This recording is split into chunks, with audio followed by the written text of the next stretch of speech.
Welcome to the newest episode of the League of Extremely Ordinary Gentlemen. And Cyrus and I are here at Comic-Con.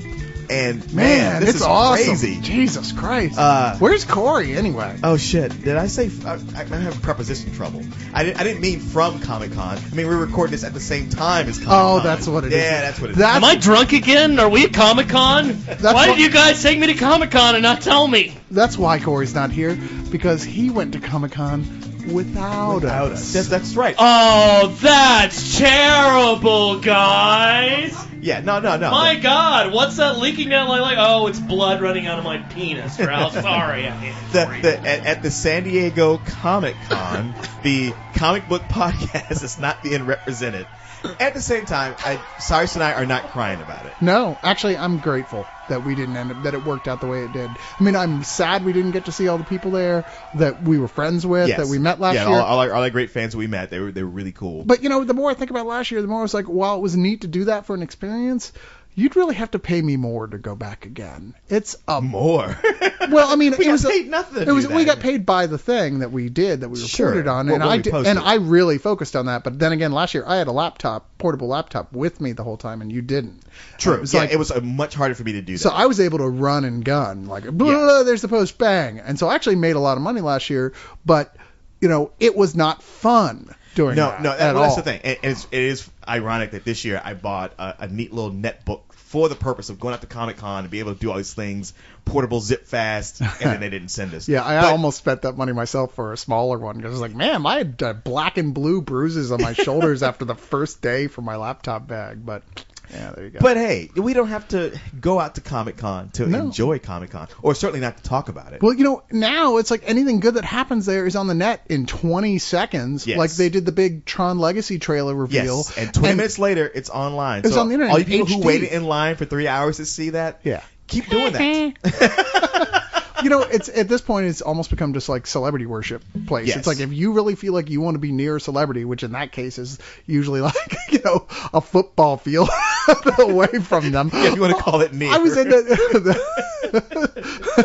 Well, it is sad that, because it's still San Diego Comic-Con, and there's still like really incredible artists and writers there that get completely overshadowed by the fact that they're huge Hollywood stars running around. You can't get to those tables or those cons. People sit in the same room as a really cool thing like that because later there's some big Hollywood The thing trick happening. is just to get like 5 or 6 relatively known people to just stand still for about an hour, and then Mark Evanier will come up and start a panel. Well, everybody, thanks for sticking around and listening to our show. Assuming that you're not at Comic-Con or you're a diehard fan who's going to do Comic-Con and listen to the podcast in your room instead of going to all the cool parties, or when you come home Monday, you're going to listen to us. Well, who else is here on Mike who didn't get to go to Comic-Con? Let me get to that. So I'm your host, Leon, and to my right is... On my right hand is my right hand. That would be Bo. Yes, it is. I'm learning left from right, so... And it works out. It is. I always have to think about it from across the room and go, wait, which side is that? I have to do a Pledge of Allegiance in my head to figure out which one is right and left. I tried doing that, but I don't have a heart, so... Okay, Tin Man. To my left on the mic is retailer extraordinaire, Randy. And... Oh, did you not have Randy's mic on? Mike, can you speak into that again for a second? Randy? Your mic is off. Somebody turned it off. Well, that's no good. Sorry, folks. La da da da da da da da da. Hey, Fish is here. Hey, yeah, killing time. That was really loud. Randy? Oh, okay. You got Randy now? We back? I got Randy now. Yay! Right. I am here. I'm a person. Hi. I'm also... And then we have Fish. Yeah. Who's still here from vacation. Oh yeah, still here. Y'all can't get rid of me. We're not trying to. Oh, that's nice. Man, this leukemia is killing me. And of course, you keep saying that. My SARS is acting up real bad. You keep saying that. I swear to God, if you have leukemia, I'll kill you before it gets to you. That's all. Because I'll be like, how dare you say that? And we laughed at you. I know. It would be that kind of like dick thing that you guys would like always be haunted by. Mm-hmm. No. Like, wow, Leon was right. I was like, he totally called that. You made the joke. You called down the dark powers upon you. True. And my ever faithful co-pilot. Me, yes. Cyrus. Hello. Hello. Thank you, Cyrus. Thanks Thanks for chiming in right on time. Sorry. So anyway, I was as we were talking distracted about by technical aspects. as we were talking about Comic-Con, that will be our focus for the night. But you know, with a Leog, a focus is kind of like it's an intangible thing. It's kind of like refracting a laser through a diamond. Yes, the focus is hypothetical. We could be talking about Barbie dolls before the night is through. Who knows? Ooh, Barbies. Have you checked out what the new? Okay, never mind. We are talking. Yeah. Okay. But before we jump into everything with the show, we got to get caught up on all the new things that have been going on. Yeah. Now, something we missed last week, which it was Jason's turn to run the show, and I was willing to step by and let him have that. But it occurred to me like, fuck, I should have stepped in and said like, hey man, we didn't discuss the fact that we had some deaths. We did. Some rather, like rather sad. I didn't even know how old they were, or one person in particular. And I was like, oh, really? He died? You just sit back and just take that in for a minute. Yeah, George Steinbrenner. No. No, we must salute George Steinbrenner for Larry David's impression. He breathed new life into the best pastime in America, which is really fucking hating the New York Yankees. And George Steinbrenner for that. God bless him for that. George, you will be missed at least on that. Don't you want to see the memorial service for that, though, where people are trying to come up with something nice to say? I did. I just want to see people heckling the preacher. That was the thing. Hi, you bum! Come on! People out there just trying to say the nicest things and tap dance around it. There are many great people of the city of New York who have died. The best quote on the and whole... he can be buried amongst them. The best quote upon his death was they were talking to one of his mini underlings, and he was like, well, the phone would ring at a certain time at night, and you knew it was either George or a death in the family, and it got to a certain point that you started rooting for the death in the family. But the main death I'm speaking of is Harvey Pekar. Really? Because I still wasn't done with the jokes with George Steinbrenner yet. Going to the funeral and the church organ. Dun, dun, dun, dun, dun, dun, dun, dun. Sorry. It's all right. Wow. Man, Harvey, I'm sorry. I was really hoping we'd give you a respectful memorial. Harvey. I'm sure Harvey hated the Yankees too. So no problem with Harvey that. was awesome, yes. And important part of the history of comics, is most specifically independent and alternative comics. Isn't he kind of, in some ways, really responsible for the autobiographical comic movement? No. No? I thought he was... No. That was kind of going on already. He made it very popular. Well, I thought he was the one who kind of broke it to where it was like people knew what it was and it was actually selling as opposed to, I mean, what he did, as far as I remember, and Bo, you're here to correct me if I'm wrong. Up to Harvey Pekar, autobiographical comics were done by a guy who was, he wrote and drew a story about his own life. Sure, in his mother's basement. But Harvey Pekar was a guy who was just a writer and got other people. Right. Sometimes people who had a name like Robert Crumb, who is like one of his best friends, to write to draw stories of his life that he just told. He realized that comic books have the same potential as movies. Right. That you can use visuals and you can use dialogue, and he basically came to the conclusion, oh, wow, you can do anything in comics. Comics are where it's at. Once he started reading some of R. Crumb's autobiographical stuff. And I'll admit, there certainly were autobiographical comics at that point, but before then, I mean, the underground was still very married to the music quote youth underground of the time. It was very like drug humor and sticking it to the man and authority, and there was that kind of certain edginess about it, and it kind of disintegrated into that early 70s like drug-addled haze. Yeah. And what Harvey did was he kind of propped up the banal. I mean, the guy was a file clerk. He didn't lead, other than the fact that he was a very good writer. I mean, he did not lead this extraordinary life. I mean, he wasn't like Somerset Maugham writing The Razor's Edge, or even like R. Crumb, who went out to Californian became this underground icon. Right, who had insanity in his family. Who had insanity in his family. He led this very banal life. I mean, he was in the Navy, I believe, for a little while. Came back to Cleveland, became a file clerk, and worked as a file clerk for years. Even the first American Splendor came out in 1976, and he worked at that government office well into the 80s. I mean, it's prior to him, it'd be an autobiographical comic where somebody might throw something interesting or fantastical in, or they led a life that was out of the norm. Yeah.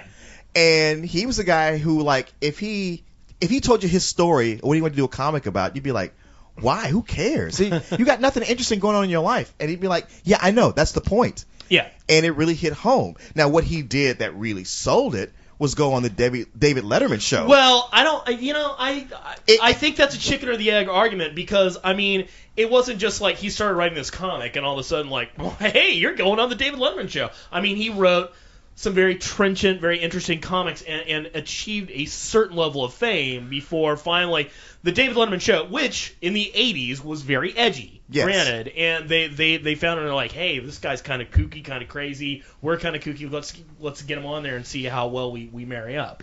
And indeed, they married up well for about 8 appearances until Harvey started, like, basically riding Dave's ass about the fact that he worked for General Electric, which is a corporate behemoth, doing all kinds of horrible things, and never said anything about it, and got more and more irascible about it until finally they banned him. Yeah, it was just one of these things where, like, dude, we had a great bit going, and now you're ruining it. And Harvey could be a very irascible, dislikable person. I remember during that very time, curmudgeonly. him and Brother Theodore were my 2 favorite guests on the show. Brother Theodore, love Brother Theodore.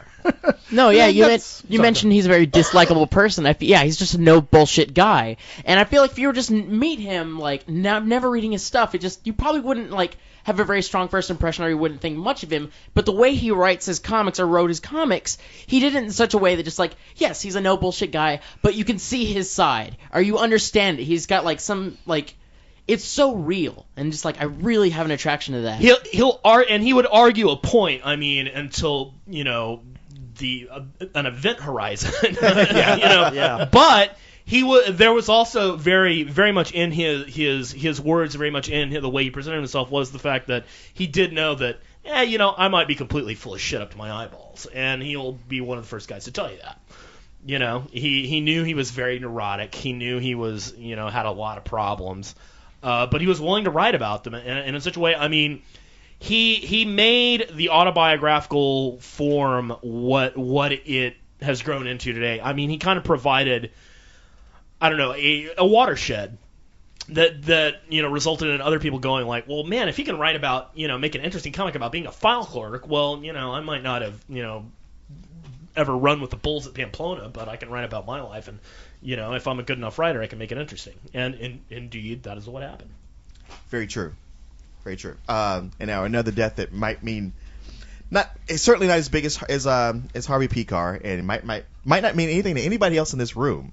But somebody on the site brought up to me was the death of Peter Fernandez, who this guy he was a voice actor, a pretty big a prominent radio voice actor, not that big, but he was the guy who was responsible for bringing Speed Racer to America, and that he was the one who rewrote the scripts, he did the voice direction. Oh, he was kind of like and from that he brought over all the other anime from the 60s, which kind of was like what introduced anime to America. I'm grateful to him because, I mean, I've gotten some paychecks because of that guy. Because that's right. That's what I've done is people bringing over aftermarket stuff from Japan and rewriting and redubbing it into English, and that's most of the voice work that I've done that I've actually gotten paid for anyway. And dang it, I didn't print it out, but he actually was like, he died just recently. He was 83. It was lung cancer, but he even worked on some series recently, like the new Speed Racer: The Next Generation. He was the voice of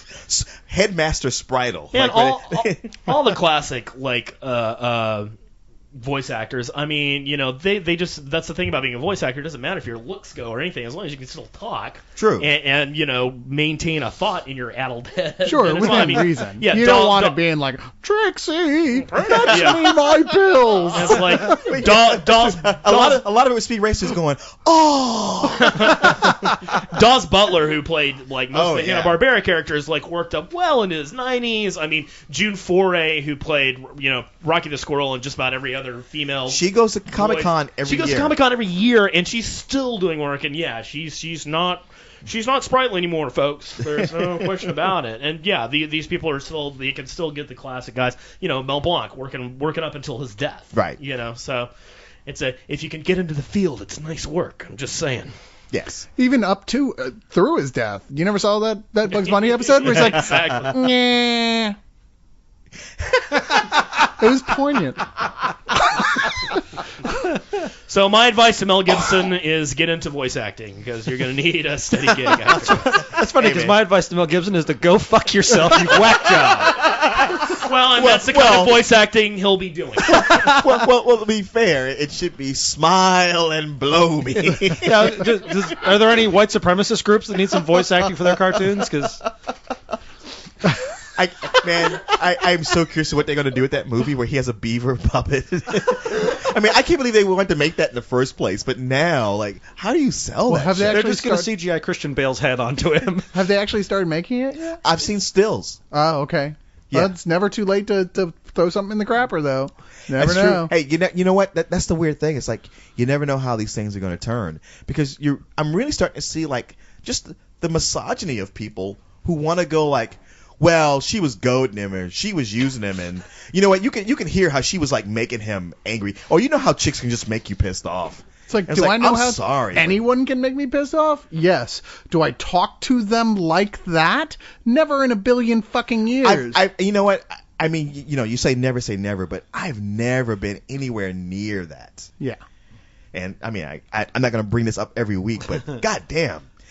I'm actually kind of depressed that like this week they've only released one new tape. Yeah. Because last week was just like a great week for me, where every day I woke up and went to the internet like, oh, there's a new one. No, I know. We were laughing. We were saying like they're like our new Penny Dreadfuls. Yeah. Well, maybe that's going to be his new career. He can start charging. I'll release a new tape of crazy shit I said. I mean, he's not going to run out of material. Clearly. His new career is a podcast of just him recorded shit, like talking shit about his girlfriend. So he's writing that shit my dad says Twitter. Well, it's funny you laugh because I realized over the weekend I was like, man, I am really enjoying these probably more than I should, and I was drinking and I was like, you know what? I think because it makes me feel like this is my dad being exposed. Like everybody, you're like, okay, now you get to see what I live with all the time. Not so funny, is he? I think it's just because Schadenfreude is one of your favorite emotions. You know what? It is and it isn't. Like I hate when they jump on somebody just like trying to bring them down. Sure. For some reason. Who doesn't deserve it? But sometimes when somebody really deserves it and goes all out. You may not believe in karma, but it's sure nice to see it artfully done nonetheless. Yes. When someone gets brought down in their lifetime as a douchebag, then all the better. Like yes. Glenn Beck going blind. You know, To be fair, he did jerk off a lot. He does it every night on TV. I think what it is with Mel Gibson is so many years of watching him do similar shit but get away with it, where it just kind of got swept under the rug. Like his comments about gays, like people go like, oh, well, he didn't like gays. A lot of people don't, whatever. A lot of people don't know exactly what he said, and it was pretty horrific when you find out what it all was.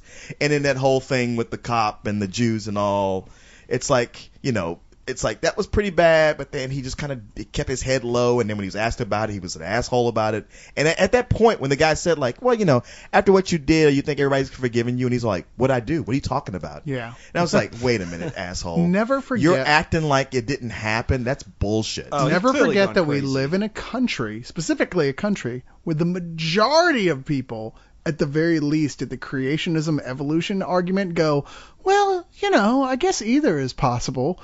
What? I mean, we're not the brightest bulb in the house. We're not very good at judgment and being rational about things like that. We're ruled by our emotions, and we love branding. We love branding. If it's like, you know what, I've already decided I love Mel Gibson, and nothing's going to take me off of that unless he insults one of my other brands. Yes, exactly. Yeah, there's so many people who were like, oh, he says some things about Jews, but come on, I just want to see the next Lethal Weapon. And I'm like, you people suck. Yeah. Because of the fact that like he can do that to other people, and you go like, oh, it's not me. I mean, so I don't I care. agree separating the art from the artist to a certain extent. Sure. I mean, largely But that's true. there's a Yeah, line. that guy's Yes, thank you. There's that a guy, line. You go, yeah, that guy's a total dick. I met him. He was an asshole. I mean, I love his comic or his movies, so I'm still going to keep watching him. But I can tell you right now, he's not a nice guy. That's fine. But come on. Yeah. Well, now, I should say, in fairness, Mel Gibson may be a misogynist, racist douchebag, but he didn't say anything bad about Star Wars or anything, so it's okay to like him, right? I mean, Or Inception. or Inception. He didn't just like Inception. He's not a monster.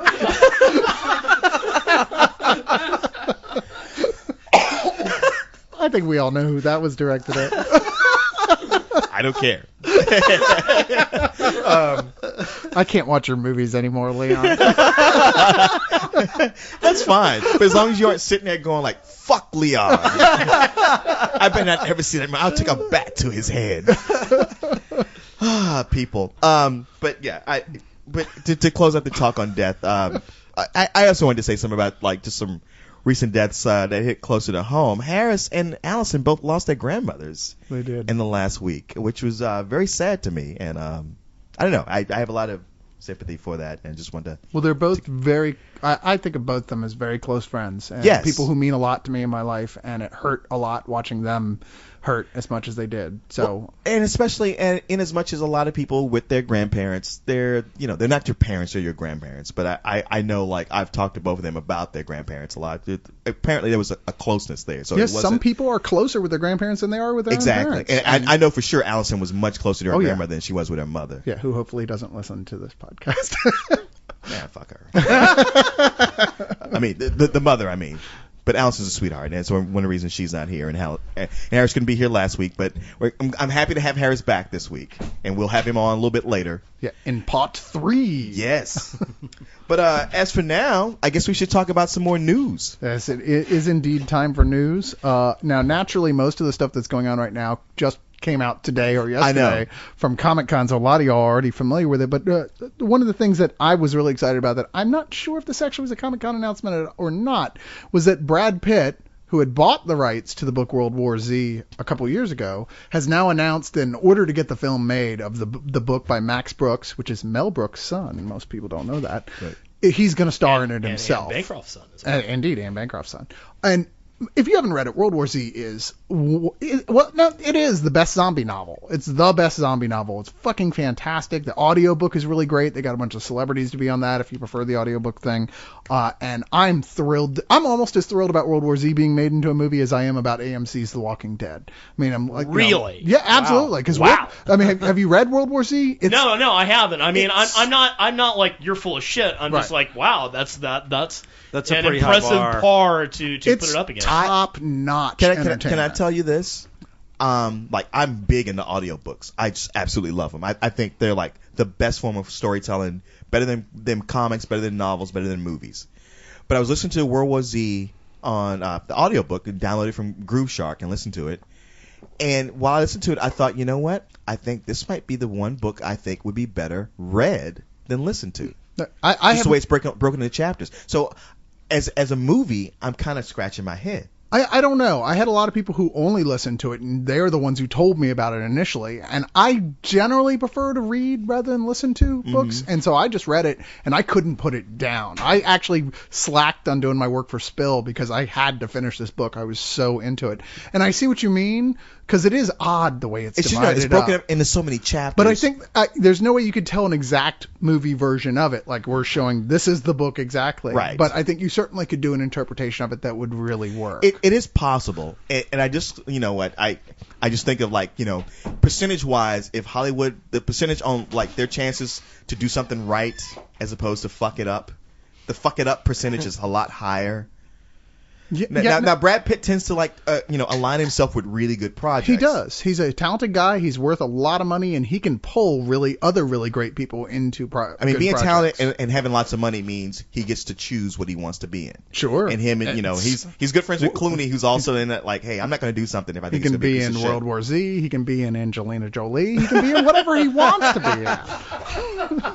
I mean, this is a guy who's got pull. Let's face it. I want this project to happen. I'm really excited that this is the latest development, and I hope it does help it get into that whole, okay, we're moving into production phase. Yeah. As far as news that I don't think is as good, and maybe there'll be some mixed feelings about this, I don't know. The oddest announcement, and this is what's weird, if it was just like a regular thing during the year, oh, they said this, I don't really believe it, but whatever. But a major announcement at Comic-Con was that Guillermo del Toro was going to helm Disney's new Haunted Mansion movie. Wait a minute. Everybody's waiting to hear if he's going to do The Hobbit or not. No, that's long since over, dude. That door closed. Yeah, that door closed a while ago. Okay, but instead, he's doing the Haunted Mansion. It was because they had a time limit, and he had a deal set with Universal for films, and it was like, look, man, I really can't. I have to go ahead and start moving on at least the first one of these movies. Right. I can't wait for you. Which is why that makes this even weirder. I mean, it was part of the Disney panel, him coming out and saying it, so obviously it's a done deal, or they wouldn't have done it at Comic-Con. But really, I mean, I know part of it is that the last Haunted Mansion movie was such an abortion. It was just abysmal. But I just Guillermo del Toro in a Haunted Mansion, I don't know. That's what I was saying. I feel like just Guillermo del Toro, I feel like he's got more talent than this to do what I feel like would be a PG-13 kind of watered down horror movie. I'd rather see him kind of do something by himself. But Fungus Monkey I was talking to, he made a great point that this is a paycheck movie for him. Oh, well, yeah. No, I'm saying that we could just be used for another project. So just like, I don't really care if that's really good or not. Just like, I want to see what he makes. That would make sense only if he needed a lot of money for his own pet project, like the third chapter of his ghost stories. But he's doing fine. I mean, he could take anything at this point, and he would make a decent paycheck. Plus, the haunted house is such a hackneyed trope at this point that it's just like, I mean, okay, the last treatment I can think of it that worked was The Others. Worked quite well, cool use of the idea of a haunted house. Sure. Other than that, it's just like it's pretty much been remakes of the effective to ineffective scaled stuff in the 60s and early 70s. I mean, so it's like, what's he gonna do to this to marry it to the ride, which is the coolest ride at Disney? I will say I absolutely love the Haunted Mansion. The classic Disney rides, yes. Why, in the name of God, would anybody make a movie about that? Because I really don't. You need characters to be invested in it. What's great about it is it's a ride, and it seems like, I don't know, putting into some kind of narrative, it just almost takes away from it. I mean, and granted, that was said about Pirates of the Caribbean. Yeah, I was just going to say everything that. you said. And we have to come to the conclusion that is a fluke. Yeah, Pirates is an aberration. Pilots is a total aberration. That it worked is a miracle. Yeah, it had a lot to do with a combination of casting and a really immensely talented director who was still looking to prove himself. And no expectations. It was almost like everybody looked away and he did it, but now nobody's looking away. Yeah. Now everybody's watching. Paycheck or not, wasting his time on Haunted Mansion, it's like he's gone insane. Yeah. I mean, the announcement makes no sense in any sane universe. Well, I think the man's definitely suffering from problems. I mean, I was kind of commenting back and forth on Fish's Facebook today on this, and I was just like, dude, he got fired from The Hobbit, and Fish was like, no, he quit, and I was like, dude, you might as well put that in quotations. I'm sorry, I fully believe he was fired from that. So I think the man is having some problems. This is his rebound movie. He's like, I'm just gonna fuck this ugly Haunted Mansion. Either it's his rebound movie, or the problems that he's having is like a complete breakdown. And he thinks that this is a good idea. Because I really can't wrap my head around it any other way. But yeah, I am fully convinced that he went to the production team for The Hobbit and was like, well, I'm going to do this. And, all of a sudden it's like, well, I'm thinking of making Gandalf look like a creature from Pan's Labyrinth. And they're like, yeah, okay, we're done. Pretty much. It was nice working with you. We would like you to resign. For the record, I would see that movie in a heartbeat. Well, now it'll be Eddie Murphy looking like I just something know, from Pan's Labyrinth. I'm not sure. My personal theory is that basically just he's got so many projects attached to his name that just he's sitting around waiting for the Hobbit movie to happen, just like all these things getting together, all this like problems at the studio. He's like, I've got other projects I'd like to work on, and I'm stuck doing this big Hobbit movie that's going nowhere. I'd like to quit, but like I don't really know if that's probably just a theory, but that's kind of what I would imagine happening. No, you're wrong. Oh, fine, okay. Now, I'd like to say, moving on, the best thing to come out of something horrible this year was The Last Airbender, in the sense that the movie was so terrible, and our fear was that people would go, I'm not going to watch that cartoon now, haven't seen that, and yet the exact opposite happened. Sales are going really well with that. With people who hated the movie, who are like, you know what, all these people are saying that, like, are talking so much about how great the cartoon was, and I can't believe how horrible that movie is that now I kind of have to see the cartoon, which is great news for them because now there's going to be a new series. I think this is a great sign of the. We talk about a lot that geeks have come into control. Geeks are ruling the school. It's not the jocks anymore. It's not the popular kids. It's the geeks. And the number one thing geeks say when you go see a superhero movie or a novel movie or anything like that, it's like, you should really, really read, watch, or listen to the source material. And now they're finally fucking listening to us. It's awesome. They're like, oh my god, that movie sucked. You should really watch the cartoon. Really? Okay, geek. My god. Now we've got a 4th season. So something that's gone on with the Last Airbender movie is people have come away, like people who watched the cartoon and loved it went like, wow, that was a piece of shit movie. People who didn't watch and go like, I didn't really like this movie, but it had a lot of great ideas. And then there's somebody say like, well, indeed it does. Tell you what, if you watch this cartoon, you'll love it. And I guess that's happening because the best thing I read all week was that they're about to start a new Avatar series, which takes place It's called The Legend of Korra. It's on Nickelodeon. It's the same people doing it. It's set 70 years after the events in Airbender, and it's a new Avatar, a female Avatar named Korra. It's going to come out in 2011. Ooh, is she the last pussy bender? No, what she's doing. It's still Leon, guys. What she's doing in the movie is that she has to go fight the shitbender M. Night Shyamalan and stop him from making movies. I think Leon's the last pussy bender. That's a styling motherfucker. Fight my shiny metal ass. Oh, sorry. All right. Well, I only have a few more pieces of news. One is the obvious one that, of course, I can't get away with not talking about. That Joss Whedon is indeed directing the Avengers. I always thought he was. I didn't know it was even a question mark. It was one of those. At first, it was like people going, there's rumors going around that Joss Whedon's directing, and Whedon's like, I can't say anything, which in geek terms usually means yes. That makes total sense to me because with all the suckage that looks like it's going to come out, that way they just hired somebody like, dude, can you figure out a clever and heartfelt way to kill all of these forget people and still make a good movie? And he's good at people sucking. And he's good at killing people. Yeah. No, I'm excited about it. I hope that the script it's not one of those situations where he's roped into it. He's writing the script as well as part of the deal. Okay. I hope he's not roped into it, and then the producers go, you didn't read your contract. We're not even mildly going with your script, and you have to direct. And weren't you saying how Ed Norton or somebody was saying like Marvel is really big on coming in after you've done everything? Oh, yeah. And going like, no, we're going to do final cut. Yeah, pretty much. And a lot of ways of just saying, we just want your name. We don't really care about what you have to say. But their most successful franchise thus far has been Iron Man, and Favreau definitely has a lot of control over that. Well, of course, he's got Downey, backing him up. Yeah, right. Very true. So, I don't know. We'll see. It's one of those, it's good news for that franchise because Whedon is fantastic at directing ensemble pieces. He really is. And I think that he's the right guy to do this, but we'll see whether or not Here's the ultimate good that will come out of this. Bad movie or not, we were going to get, at some point, a Robert Downey Jr. series that Joss Whedon helms. That is fucking full of win. Yeah, that is full of win. I just want to see them spend the whole movie making fun of Thor's hammer. Are you Thor? Can I get you some ointment? Well, speaking of Thor, there's been a bunch of new Thor picks that have come out. There have, and they're slightly better than the ones that came out before. Yes. I like Loki's helmet.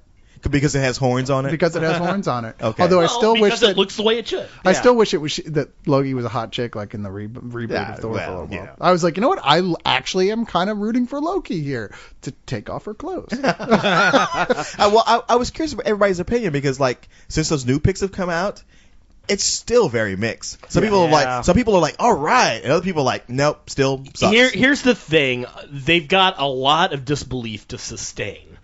I mean, but if they can sell it, if they can do it, and I think Branagh having a Shakespearean background might actually work in the favor of this. That's what I thought originally. I mean, if you look at a picture of any Shakespearean play done in the last 10 years, and just take a look at it, you're going to go like, okay, well, that looks a little fruity and weird. But if you're actually watching it, you're engrossed by it. So, we'll see. Yeah, I mean, my biggest problem with the picks is how He-Man-ish, they still look, but they are looking better.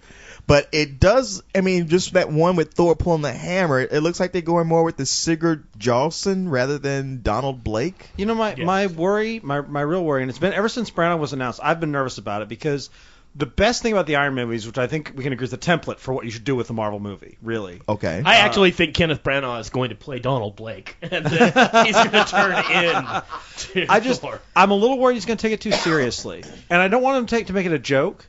But there's got to be a bit of a light touch, I think, and I'm a little worried. Really? He's gonna go, yeah. I think it might be too disagree, harsh. dude. Have you read a lot of Journey into Mystery? No, sure, but I mean, there's not a lot of tongue in cheek there. They're just even with the Walt Simonson run, there's not a lot. I mean, every now and then with the Warriors 3, you get a little jokey, but yeah. No, I really disagree with you completely. I think Thor is the one Marvel property. No, I don't want him. You cannot take lightly at all. I don't want him quipping or anything. No. If you do, it falls apart. Yeah, no, I don't want him when joking. You turn him into a giant frog. I don't want any self-referential humor about his hammer. I don't want that shit.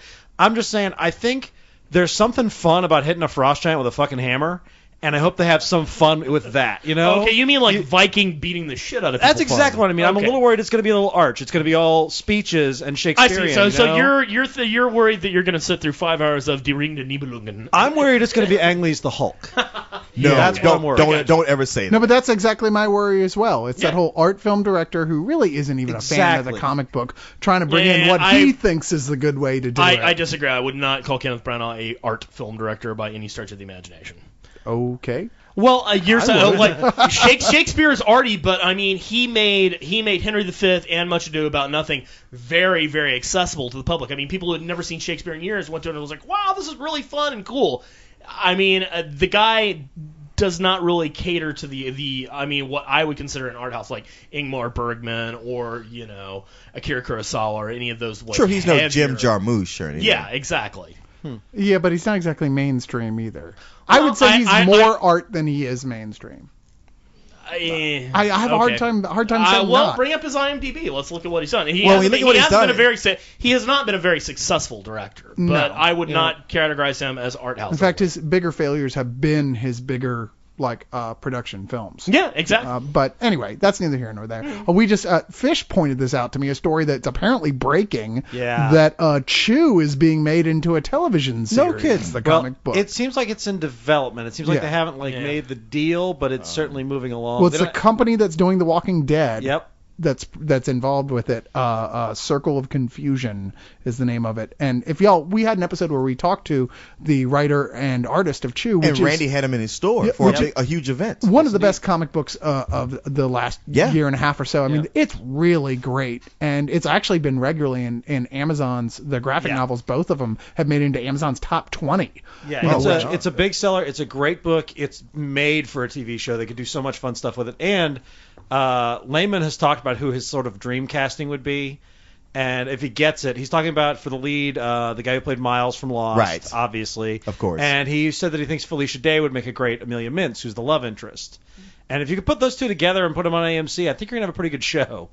Wow, that would be great. So I hope that I hope they get something like that. I want to see it right now. Me too. If it happens, Randy, I hope they don't forget where they came from and we'll come back to Rogues Gallery Comics. Oh man, I've been friends with Layman for years. I hope they come back to Leog and talk to us. There's that too. One last piece of news, and this is something y'all must know by now, but they put out the Tron Legacy new trailer, and it blew me out of the water personally. I adored it, and I'm just like Tron Legacy trailer, discuss.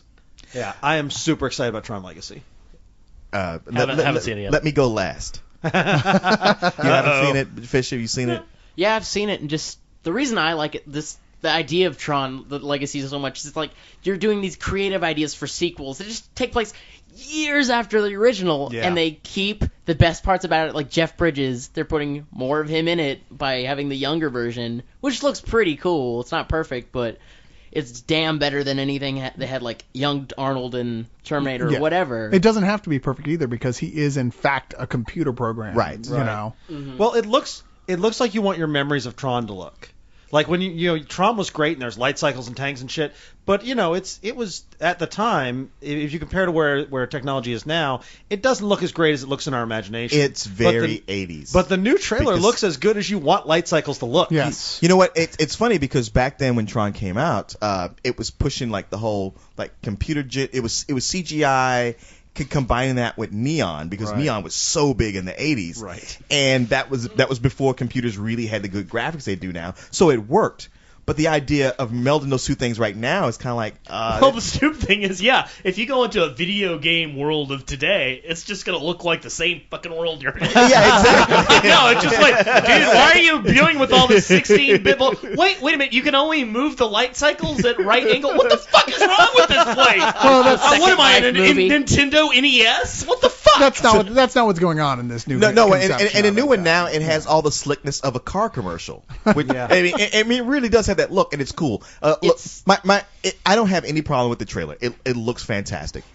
But I'm not as excited as you guys, only because I went to Comic-Con not just last year, but the year before. Mm-hmm. And when I went 2 years ago, they showed that initial teaser, which blew me away. Yeah, it was pretty impressive teaser. Yes, and then when we went last year, we got to see the cast, and they showed that same teaser.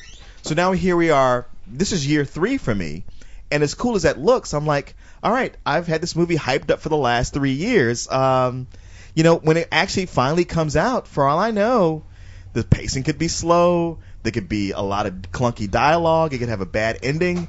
It's like getting excited about something that by the time it's all said and done, just go like, yeah, it's all right. Yeah, that's my big problem with it on sort of philosophical level was they came up with it during the writer's strike. They're like, we need a movie, or there's some basically like, we need a movie. What can we do? How about Tron? We've got Tron. Let's do a sequel to Tron. And I'm like, you kind of don't want to encourage that. Right. But if it's a good movie, it's a good movie. Yeah, that's true. Why didn't they just remake The Black Hole? Damn it, okay. folks. So one of the things I really like about this and what they're doing with what they can do with CG technology now is that, like in the first film, like Bruce Boxleitner character, and I forget the female actress character, we saw them in the real world, but in the Tron world, it wasn't them. Right. It was the computer programs they designed that just looked like them. They had their personalities there, right?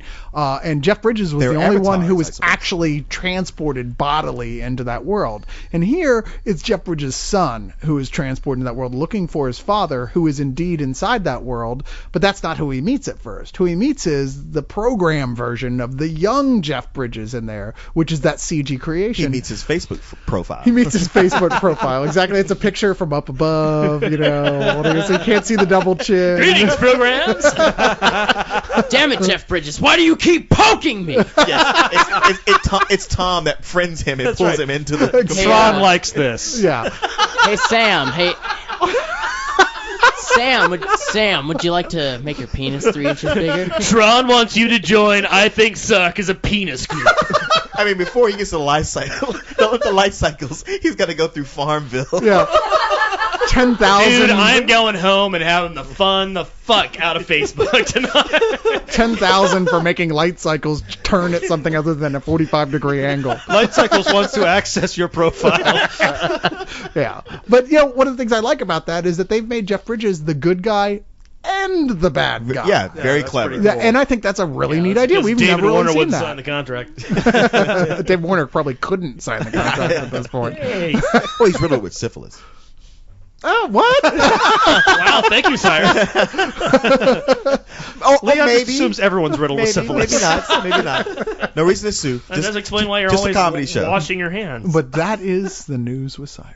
All right, Cyrus. Leon, even just like you maybe have problems with maybe it'll have a bad ending or maybe it'll be slow, but I can pretty much guarantee that at least the Daft Punk score will be awesome because they've been using it for some of the trailers. No, I'm just geeking honestly, out Fish, there's so many good things about it. It's sort of a general malaise I have with going to Comic-Con and seeing these things. that you get so excited about, and then there's another year, and you get it's like a cycle. Like they get you hyped up. He's been bitter ever since he missed the Hindenburg. It's all been nothing but hype since then. I know, and then I got in a goddamn thing, and it exploded. What the fuck was that? I'm never buying a ticket to anything again. I was going to also bring up the thing about Alan Moore telling the Watchmen to fuck off, but that's not really news anymore. Alan Moore does that on a daily basis. At this point, like, really, does anyone even care about Alan Moore being curmudgeonly? You know what, though? Alan Moore has a new book coming out, and if you've noticed this, every time they interview him about his new books, he bitches about like Watchmen or something like that.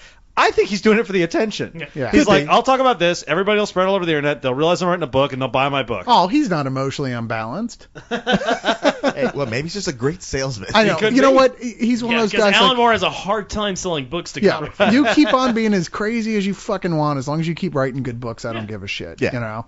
But really, after that Watchmen movie, I can't really blame him for not wanting to write sequels and prequels.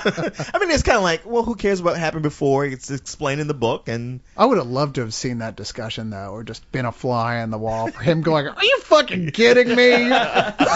Except he wouldn't have said it that simply. Yeah. Think about how well he would have worded it. Right, and the executives have just been staring at him like, no, we're offering you more money, but there's more money. I bet you Alan Moore speaks in old with an E English. Yeah, no, he probably speaks like in Chaucerian English, like Indeed. Olda in the fana da. What? He's got to translate. Well, I've decided to only speak in an ancient Saxon dialect. I learned Esperanto for this communique. You're just fucking with us, aren't you? Yes, I am. Was I saying? Or as I'd like to say, yes, I am now. Now, Cyrus, thank you for the news updates. And I think Kat had something that she wanted to bring on to us or for us. I've been lurking here. I know you have been. You've been patiently lurking and asking and not being pushy about this. So you should come on and say, "Hey guys, long time listener, first time speaker."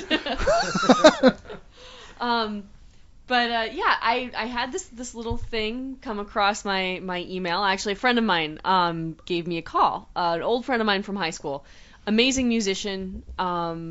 He runs a company called Step 3 Entertainment, and they only sign and produce artists with a social conscience. And this is actually one of because it's hard to find those. Yeah. Because most artists skip straight to the selling out part. Yes. Well. George himself I may be poor, yeah. but the minute somebody comes up with a $500 check for me to whore myself out, I'm bending over and spreading. Bo, only Leon, me, and Jason can compete against you. So let's let her. All right. It's getting late, and I have a massive fucking headache. But anyway, George wrote this song called "What You Gonna Do," and it's directed toward BP.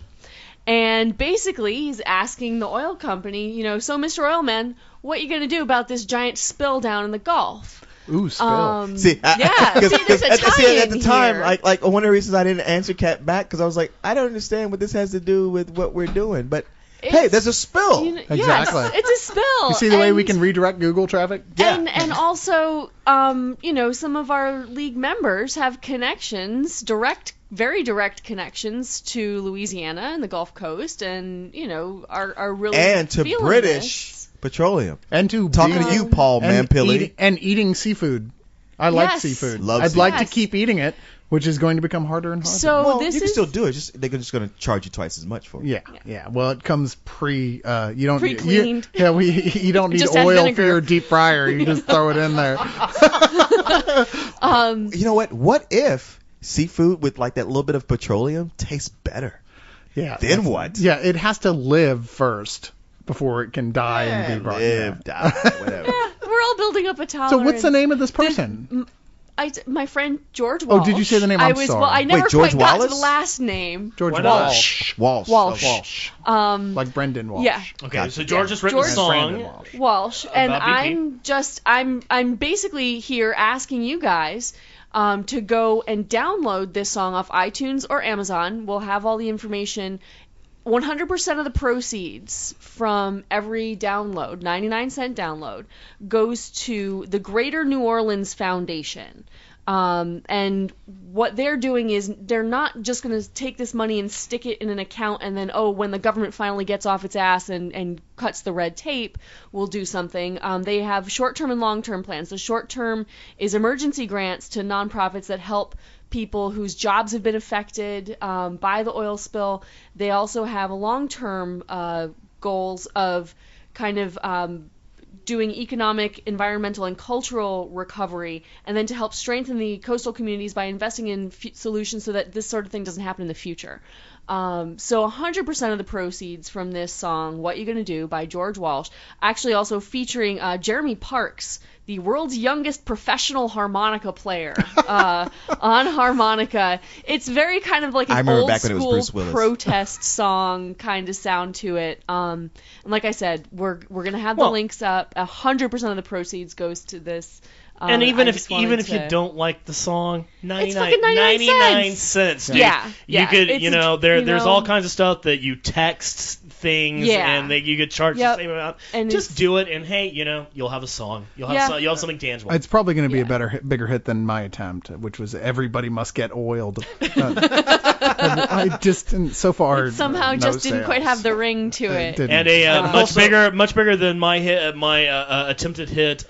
Hey, let's liquidate British Petroleum's American holdings and use all of that money to pay for everything. Because that's hard to rhyme. It didn't scam. It's hard to rhyme. It was too long to fit on the record. I would like to say that's the whole thing. It's like there's this whole corporate attitude happening from BP that we already are aware of, but there's going to come a time that they're going to be like begging and pleading like an orphan going, but please, you can't let us die. That's just not right. It's not compassionate. Yeah. Corporations aren't people, okay? Yeah. And I'm getting sick of this bullshit. You don't bail corporations out. Fuck them. They put themselves in this fucking situation. They should be over. Their whole point of BP at this point should be nothing from now on but to fix the problem they caused. Yeah. Every penny. Yeah. If corporations were people, we could have them executed. Yes. Exactly. Yeah. And it's just bullshit. They're already covering up things in their own disaster, helped by our government. When we can figure out an effective way to get corporations ass raped repeatedly in prison, then they can have all the fucking rights they want. I would like to fund that research. Yeah, BP should be over as a company for anything but fixing this. I'm sorry, and it's insulting. It's insulting to the intelligence of the world that we're letting that not happen. I'm just saying. Wow. So buy this 99-cent song. Yes, do your part. Which is the important key is 100%. Because most charity stuff, believe it or not, is nowhere near 100% for the money.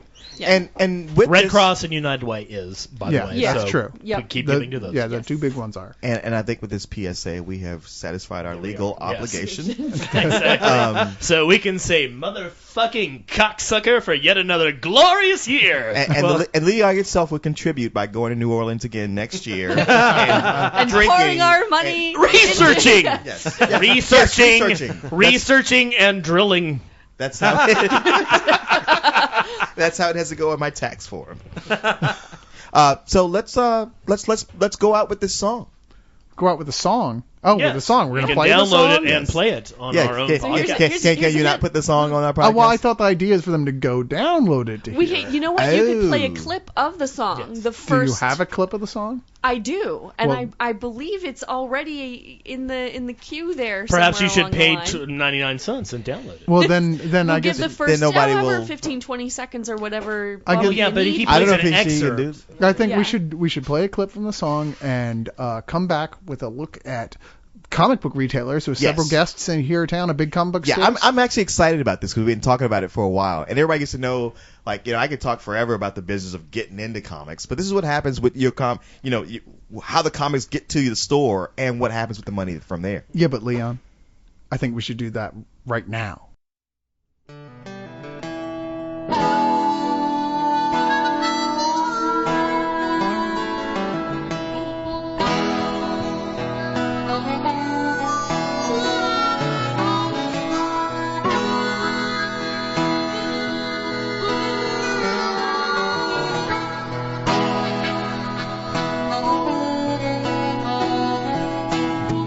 Hey there, Mr. Oil Man, what you gonna do about this mess? Your greedy hands dug a little too deep and the world's about to bleed to death. I see Mother Nature's blood washing out our sands. I hope it takes 100 years for it to wash up off your hands. What you gonna do? Oh, what you gonna do?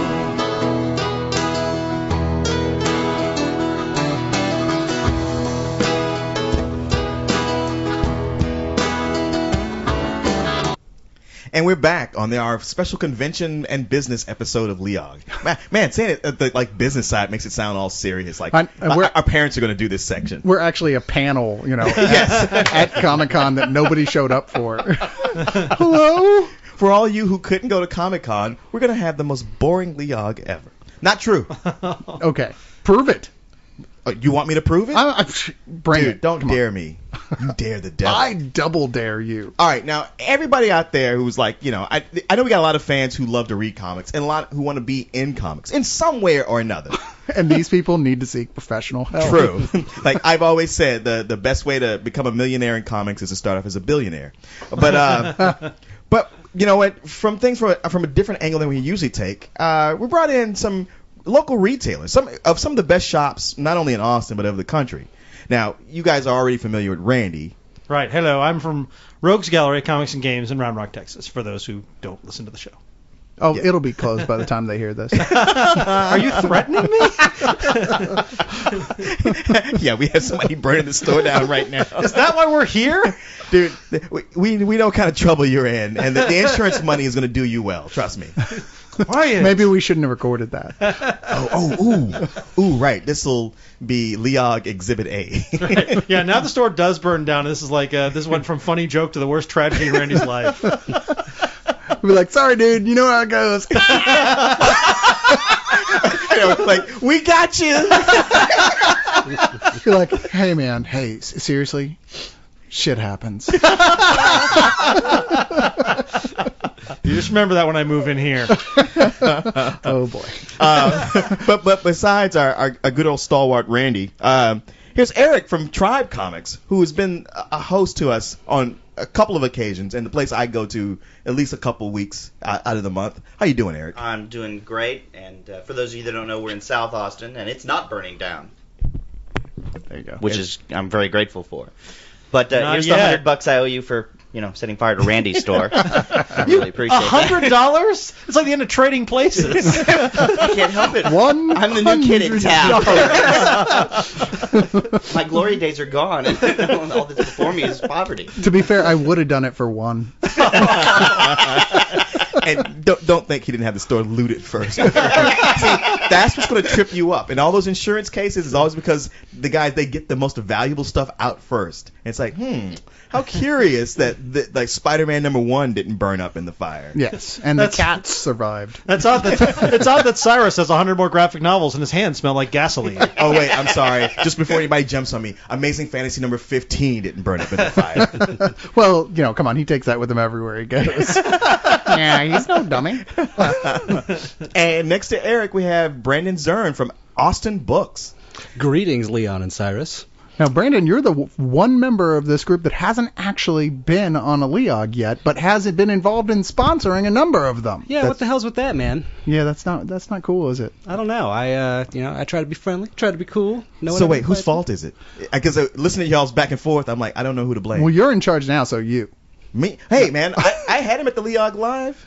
You did. And I got him here tonight. He was helpful. He was the Vanna White of Leog Live. That's true. That's sexy. That's so great. Thank you for that. For anybody who's not at Comic-Con and listening, if you were here for Spill.con and came to Leog Live show, it was Brandon who provided, well, Austin Books, but Brandon was the one who brought us all the prizes that you won.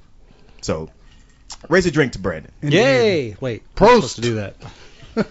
And he actually had his own podcast as well for a while, I believe. This is true. Yeah. Is that right? He is no newbie to this. In fact, didn't all you guys have a podcast at one time or another? I Not did. me. Yeah. No, not you, Eric. No, Maybe you should start a podcast. It's computers, I'm lucky I can turn them on, much less punch the funny buttons. Fair enough. See, there's no reason to burn down Tribe. It's quite easy to embezzle from them. Right? Yes. If you like $5. This goes to show you that all nerds are geeks, but not all geeks are nerds. Man, that should be the statement for this show. That's profound in a way that I never expected. All right, I want to jump into a question for all of you. It's directed mainly at Randy, and it's from Jordan Cobb. I didn't know. She said she was 18. But she looked 14, dude. Well, you just misunderstood because her mouth was full. Oh, damn. Okay. I'm going to take that as a compliment, actually. Now, Jordan Cobb asked a question that he actually got jumped on for asking because it got asked 2 weeks ago. We did our 100th show. But it's, this question is more for Randy, but I think many of the other Leog listeners want to know. And I'm directing it at, you know what, Randy, we already asked you. We'll come back around. All right, fair enough. How did you get the store? How'd you come to own Rogues Gallery? Oh. Now, we actually I've talked about this. Yeah, it was just 2 weeks ago. And I give the shortest answer possible. Shortest answer is I used to work at Dragon's Lair. I bought the Round Rock operation, changed the name, and followed the serial numbers. Okay. Now, and he will be damned forever for that, just so everyone knows. Now, Eric, I would spin around and ask the question of you because a cursed store like as the I Friday the believe 13th your show. answer is very similar to Randy's. You guys are like Titans East and West. Yes, we are like Titans East and West, and unfortunately I would have the dubious distinction of being West. But you'd also be Nightwing. So yeah, I would be, so, hey. We did all work at Dragon's Lair, and dear Mr. Wheeler lost his mind and decided he wanted to sell off all his stores. Randy was the first to get sold off. He quickly bought his. I was supposed to be next in line, and then Mr. Wheeler said, wait a second. I can be Starbucks. I can franchise. People will pay me to be their boss. Eric, you should be my first disciple. And I said, no. I don't want to pay you to be my boss for another 10 years. Thank you. So it was 10 years that you worked there? Oh, yes. I was general manager for that company for 10 years. I helped grow it from 1 store to 4 at its height. No, I remember seeing him there back then. I actually brought him a box of tissues once, I think. You may have. As I was crying. That was the thing, right? Dragon's Lair was my store, and a lot of it was because of Eric, which I didn't even think about. But just, I go in, very friendly greeting. We could have long talks about comics. He knew about everything. And Randy, because was Eric your boss at Eric was my boss for a long time. Yeah, I was only at Dragon's Lair as a customer for a long time. Okay, very long time. But I was only an employee there for about 6 months, maybe, before we opened the Round Rock store. Really? Yeah. And then we went to the Round Rock store and taunted Eric with how much we didn't have to see the boss every day. Yes. All the time. The Wheeler protocols were the most annoying thing. He would say, you got to do this. We'd all be like, yes, sir. Round Rock would change it as soon as he left back to the way they wanted to do it. And then they would call us up and go, ha ha, we changed it. And we'd be like, yes, I hate you. We never actually said that. It was just implied. So comics isn't actually a business so much as an elaborate con game on its employees. Right. No, so I defected and opened up my own store in South Austin with Roy. So. Yeah, well, it's funny because David Wheeler, who owns Dragon's Lair, I know, I knew David before I even moved to Austin. Like as I was just getting into comics, he was one of the guys who was very supportive of Blackbird Comics, the company I was with, the publishing company. And so I was shopping there, really, I moved to Austin, became a Dragon's Lair customer from 1987, and so that was always my store. And there was times when I got discounts and times when I didn't, back and forth, held subscriptions. And then Austin Books, I always thought, man, what a fantastic store that has so many more comics if I want to move to. But I got my loyalties here. And my guys, I go in there, I get the royal treatment, and like these guys. And then there was just kind of a point when it kind of dropped off. And I just only kind of noticed it in the back of my head. And it wasn't until I got the postcards you sent out saying hey, we've opened our own store, that I realized that's what it was. You and Roy and the rest of you guys weren't there anymore.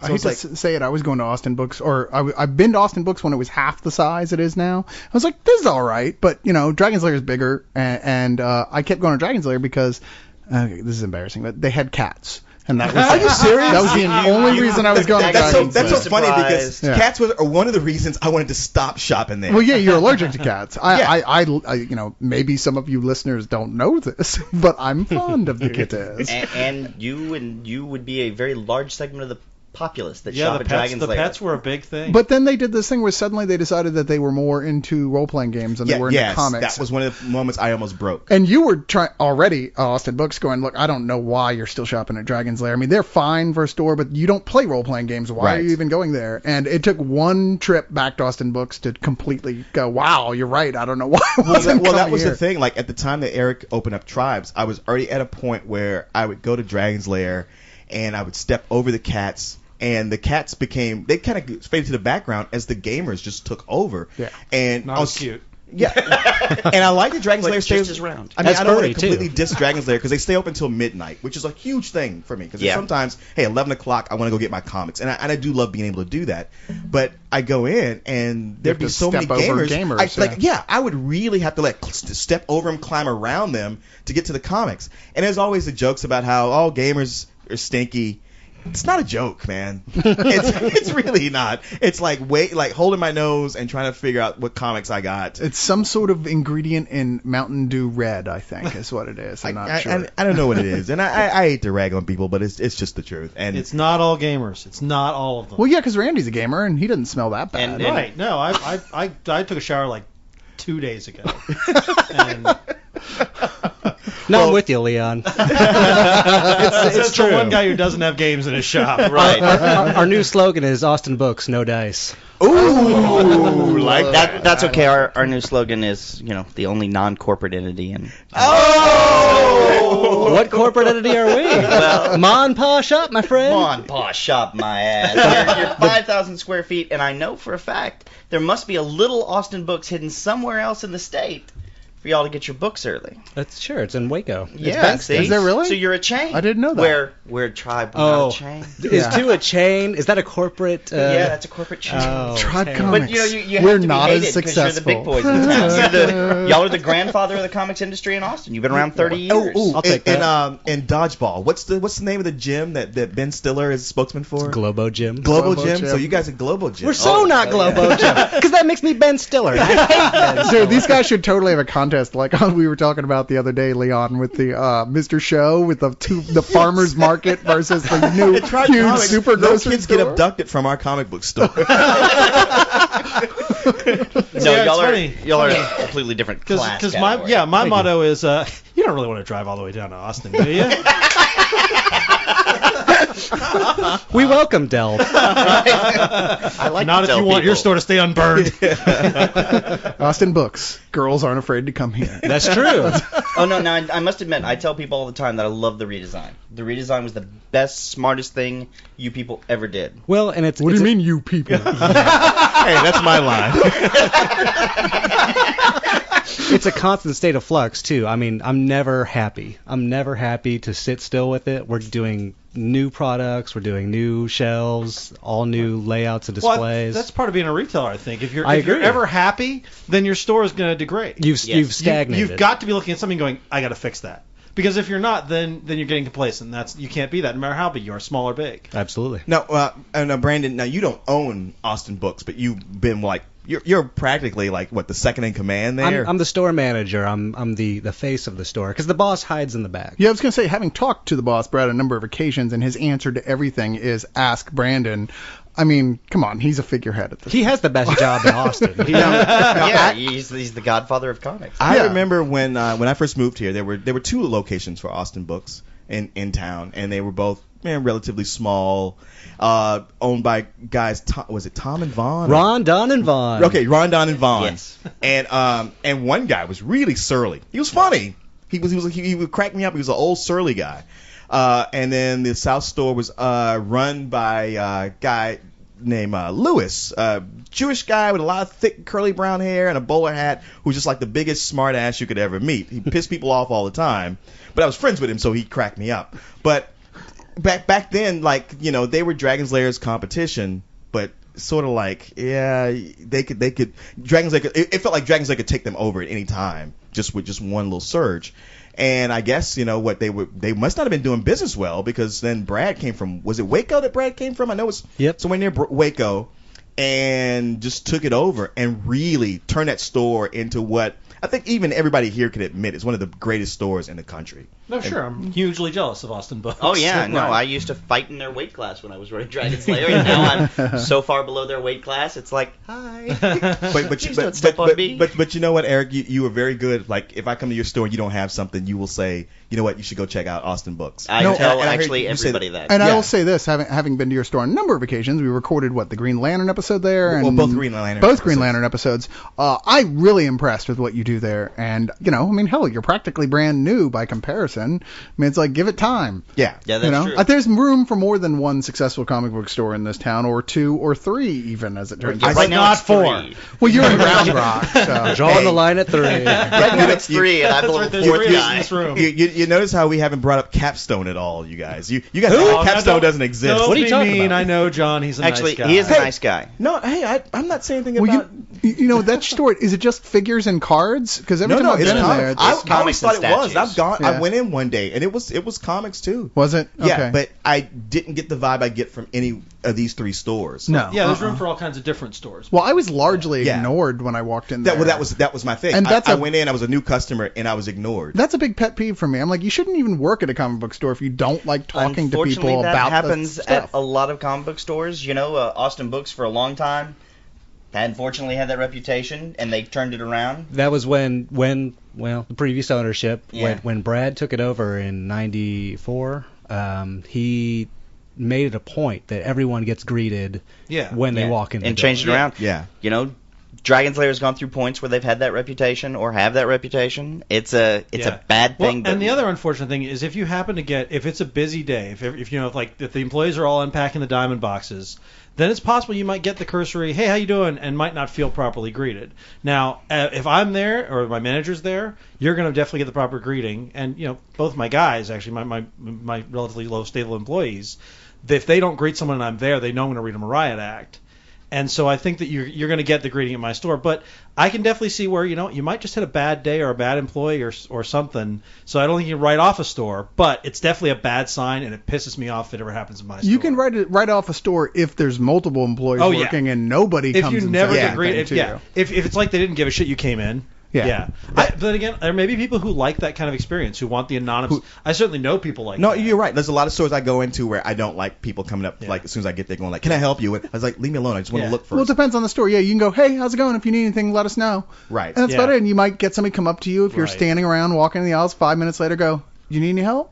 And the whole thing is that balance between cautious, helpful, and overwhelming you with your personality. Well, and that's where this becomes a skill. And then Eric and Brandon, I'm sure, will agree with me, is that when a customer comes in, whether you need to go talk to them, like they have no idea what they're doing in the store, they got that glassy-eyed look, or if they know exactly where they're going and all they need is a, hey, how's it going? I mean, that's the skill. That's part of the skill set of working in a store. What's bizarre is that nowhere is this more important than in stores that cater to geekdom of any kind. Record stores, right? Almost most importantly, and most specifically, almost never have those kind of employees. But the stores I've seen that were making money hand over fist because the people come in there not know what they want, and they'd walk out with a stack of shit because of a cool employee who's like, oh man, you like them? You got to come over here and check this out. I mean, the comic book stores is the other big one, and then, of course, video game stores is the other big one. It's like, come on. I mean, what are you going to do? You're just going to stand there and watch them, look around, not say a word to them, not try and steer them towards something they'd like? They can get that experience online. Yeah, really, you've got to be giving them the only advantage the three of us have in this room is the fact that we can offer personal service and guide them towards other things that... Amazon will send you, oh, you bought this? 80 other customers like these 5 things. Exactly, yeah. They have nothing to do with anything, but 80 other customers that bought it. Yeah, if you're living your second life, then sure. But your second life has a wish list. I know with Capstone, like when I have gone in there, I've either been ignored or looked at like I was going to steal something. To be fair, you were wearing that big trench coat. Yes. And I can't count how many times you walked in here with a stack of books saying, look what I snagged. My name is Lenny. If I ain't got it, there ain't any. I'm going to go with a question from Guitaro Man, who says, greetings to the lovely Ligonauts. Oh, the girls aren't here. Sorry. Okay. Hi. This one's for Randy and other man, they're only... Okay, well, you're part of the cast. I'm feeling because they this don't week. know it's nice. them. Nobody ever talks to me. Okay. What about some of your favorite moments and worst memories as a shop owner? Okay, someone else go first. Brandon, you got to go first on this one. Oh no. You didn't talk on the last one. Somebody else got to set the bar here. I have a pretty spectacular story. Oh, hell yeah! Hey, Leog is a place for spectacular stories. Just ask Joe Lansdale. So, my favorite moment, and this has become legend. We had a customer who's of diminutive stature. Is it a midget? Yes. Okay. And it's okay to say midget. He would. I know, but I'm going somewhere here with this. He would come in every week, and he always came in with a different pretty girl. I so shouldn't tell this story. And one Saturday, he came in and bought his comics, left, and I got a call later in that day. And this is before I was manager. I was kind of like, peon guy at the time. I said, Austin Books and Comics, this is Brandon. Yeah, my name is Scott. That's not really his name. I don't remember what his name was, but he says, Dopey? I was in there earlier today. No, that's terrible. Ouch. I'm the midget. I'm like, oh, all right, cool.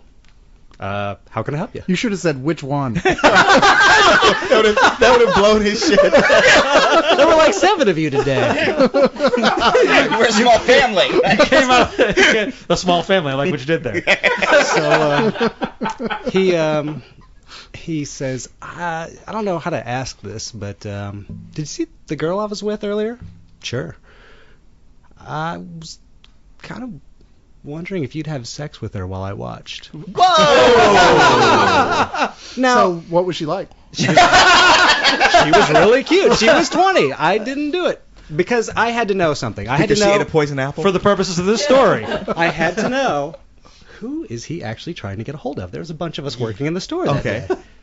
And I know he doesn't know our voices, so I said, well, there's a couple of us working. He's like, oh my God, I'm so embarrassed. No, it's cool. Who are you trying to get a hold of? There's, I won't say his name, Herschel. He's a little guy. He's got like whitish hair. And I realized I said little guy to a person of diminutive stature, which is weird.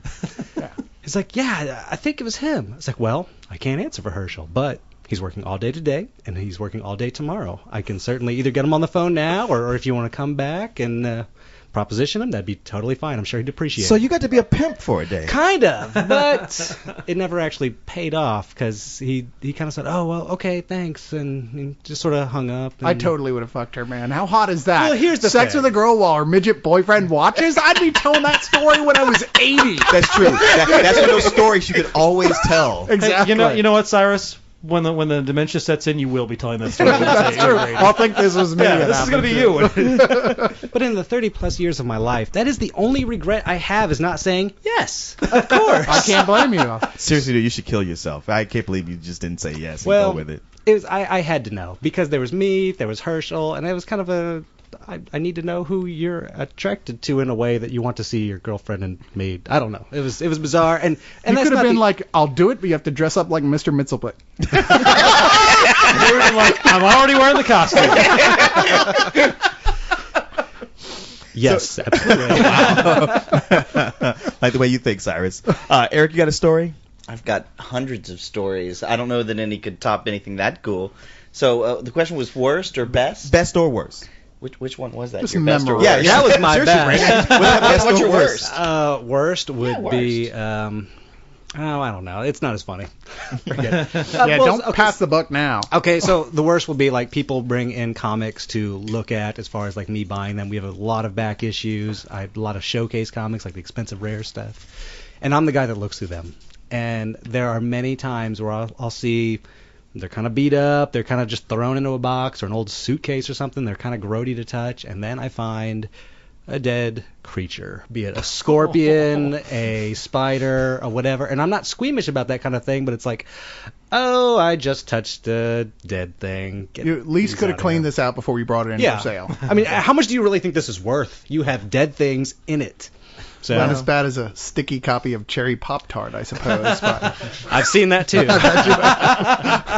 Okay. You have to be really careful about accepting porn comics. It's pretty shaky business. So, Eric. Well, actually, I have to know Randy's because we worked together for so long. I don't want to actually duplicate. No, go ahead. No. Go ahead. Duplicate? Go ahead. Because he gets mad when people take his pics. So, man, that's really, really hard. probably the best story, the thing that makes me the proudest, is actually the number of people like you that have, I would say defected, but that's an ugly word, defected to join Tribe. Because, when we opened it, we were very unsure that any of the customers we helped for as long as we did would give a rat's ass, once you get loyalty to a store, sometimes it doesn't matter who the faces are. True. Well, you guys did give exceptional service, and I do have to pay some homage to the fact that, now you're less than a mile from my house. Yes, yeah, that was kind of the thing. That's why we went south. Everybody's up north. Now, worst, Roy's going to get mad because Roy was like, how come you got invited, not me? I was like, because everybody knows you don't like to leave your house. So I'm going to tell his story, and he's going to get really annoyed. See how this works?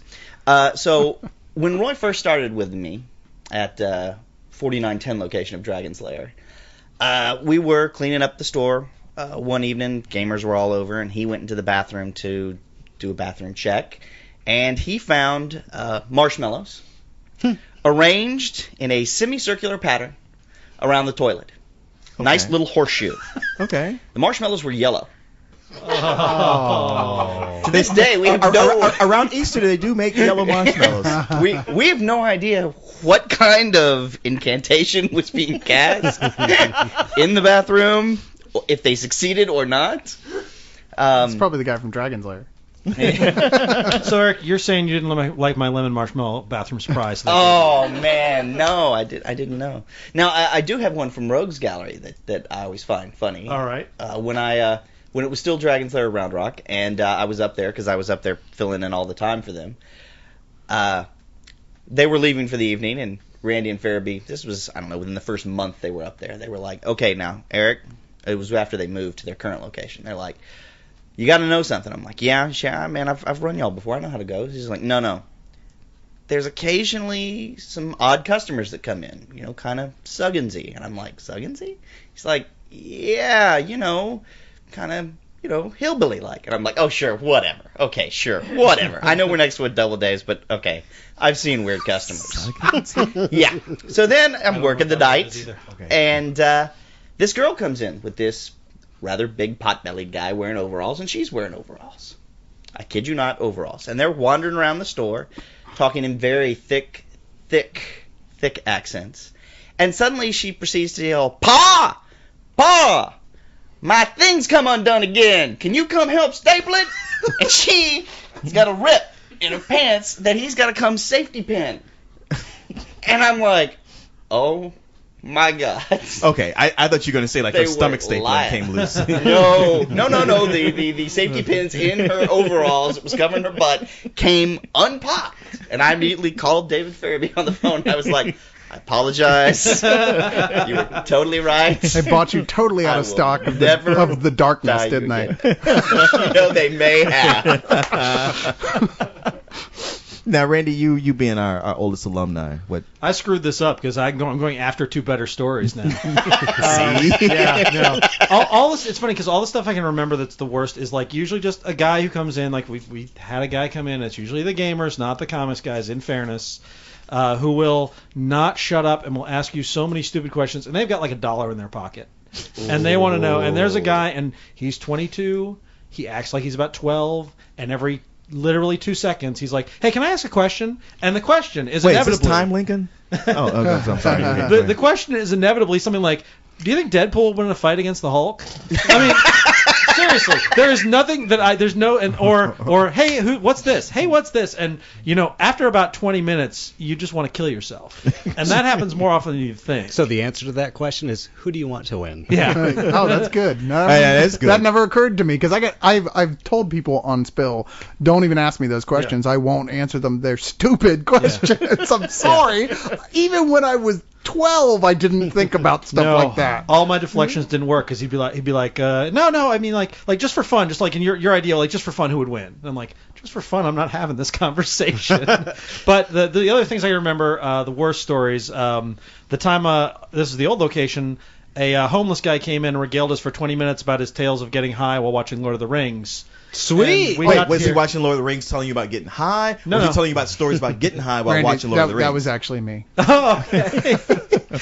You know what's not funny? Stoner humor when you're not stoned, and neither is he. No, that's true. Yeah, that's never. And fun. then there was the girl from the pizza place next door, the CC's next door. Oh, now it's who getting had good. sex with her boyfriend in our bathroom. Oh yeah. Oh. Now we didn't see or hear this, but the watch left on our sink and the things floating in the toilet left very little to the imagination. They left Clum babies behind? That's disgusting. Ew. Plum baby? And she was shocked when we kicked her out of the store.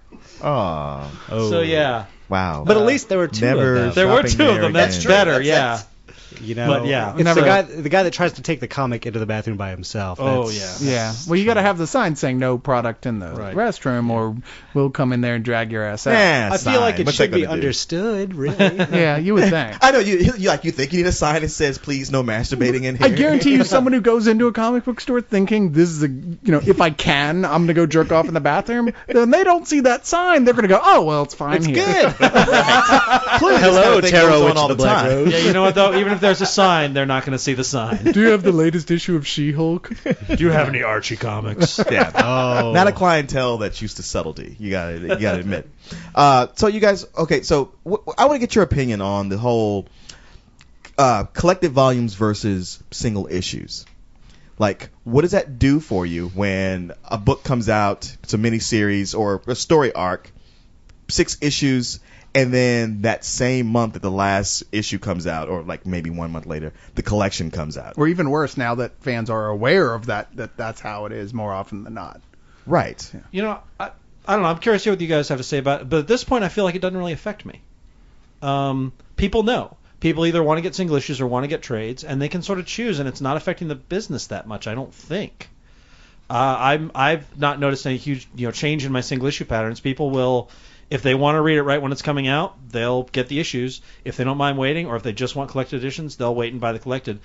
I don't get a lot of people who are like, I'm going to buy this just in case they don't collect it, because it's so rare that they don't anymore. True. I mean, I don't know. Is that universal? Is that kind of the case? This is absolutely true. I mean, you've got comic fans, you've got trade paperback fans, you've got the rare I buy both fans. They're wonderful. We I love those them. people. That's me. And it's people buy what they buy, and almost everything comes out in trade now, so you don't really have to worry about missing out on it one way or the other. Except Miracle Man.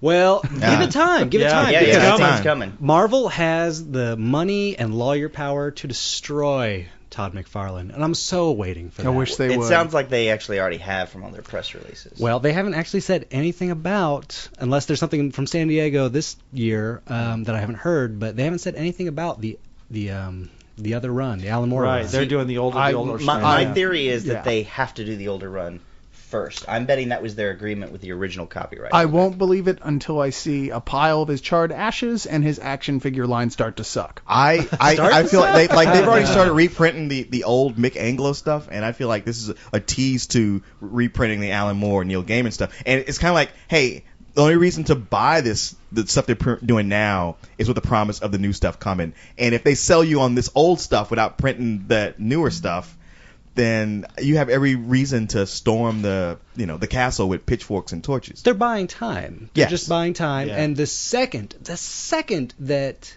they have the ability to print those trades, they're going to announce it. It's going to happen. Yeah. They need Yeah. pristine by the issue reissues of these things Yeah, the trade- in the old really trades are nice horrible. format, with the promise that Neil Gaiman is going to finish the run at the end of it. Already said he wants to. Well, I know he has, and that's Wait. why it's like not even Can like I a wild tell you speculation. what my big fear with all this is, and it really is a real fear. I'm not just saying this.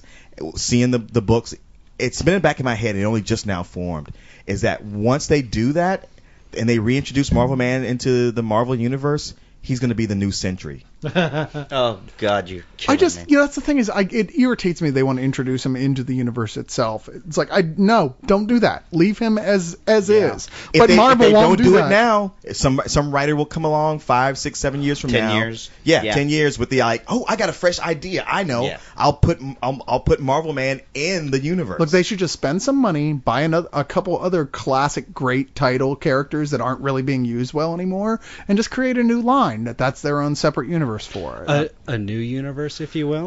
or maybe an ultraverse. Right. No, when you're Or an dealing with ultimate. but when you've got classic characters that already have an established continuity, that's different. You know? Well, I mean, even DC's sort of attempt at that right now with their first wave stuff.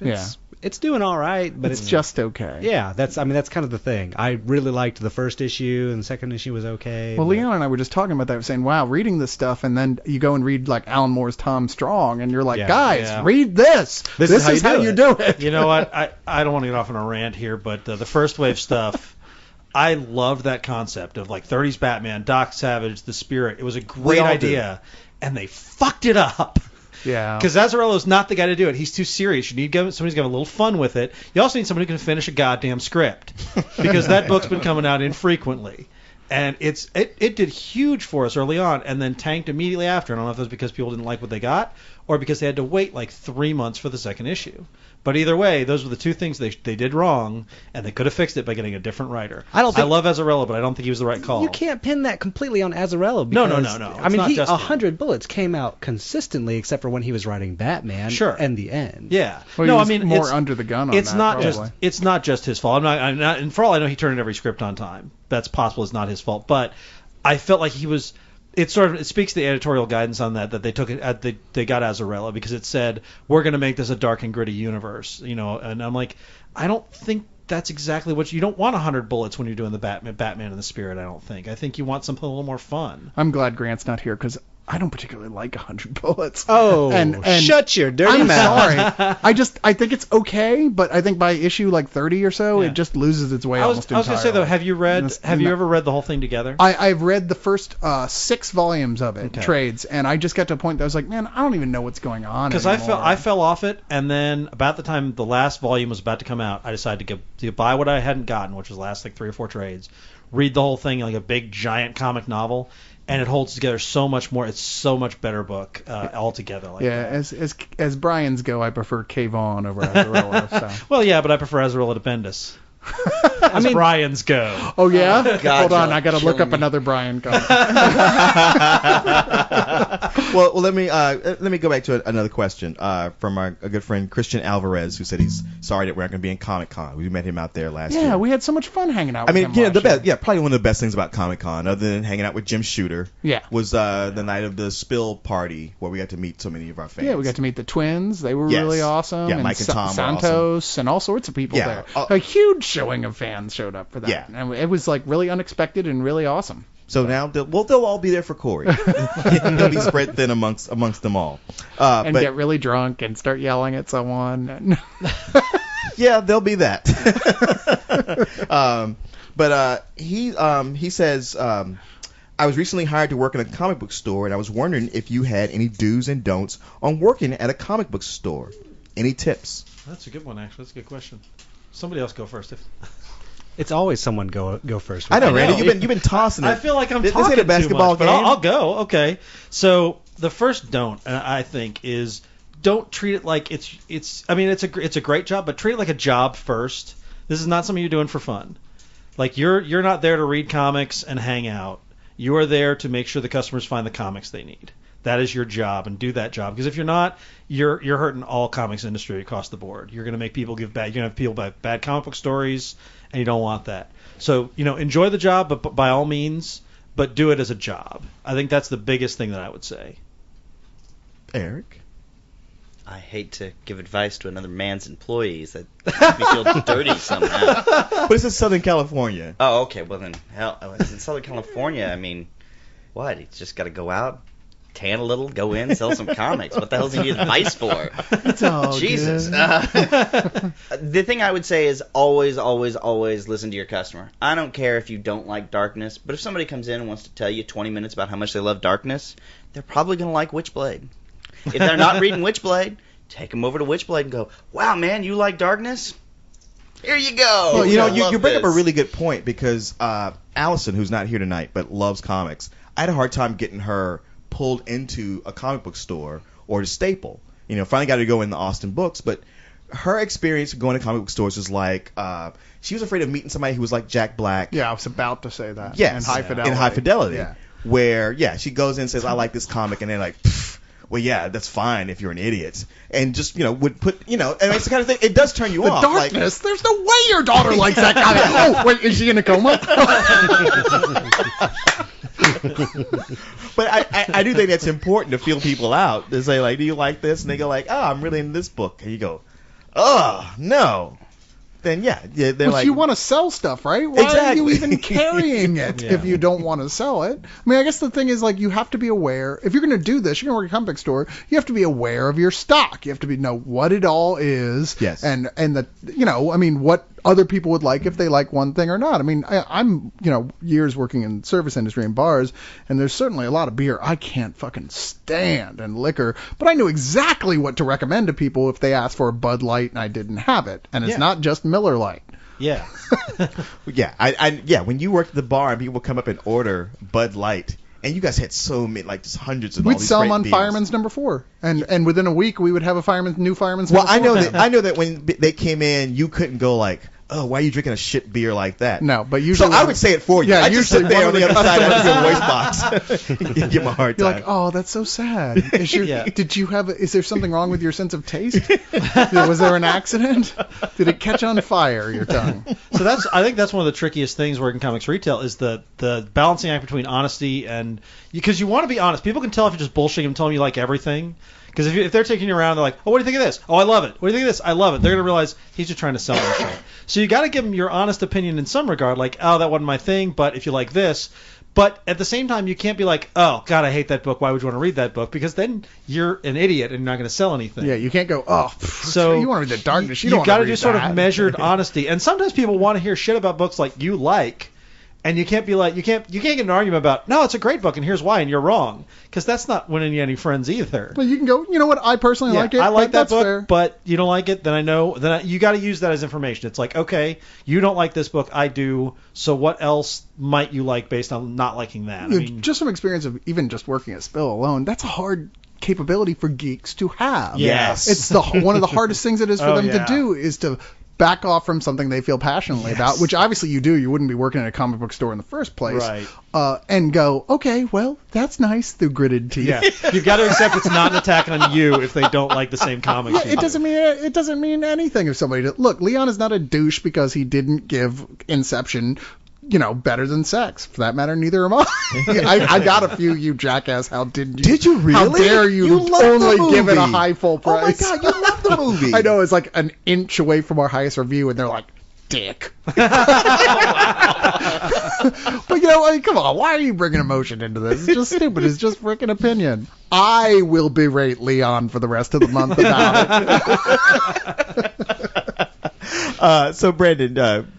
So a big point was don't hold court, which is very much that don't be the guru. I mean, be knowledgeable, be intelligent, be, have recommendations. Don't be the guy that says, oh, that's just, you're not you're a terrible fan. Yeah. You should go stand in that corner. I don't want to look at you. That's a terrible thing. Get out of my store. They're going to leave your store and never come back. Yeah.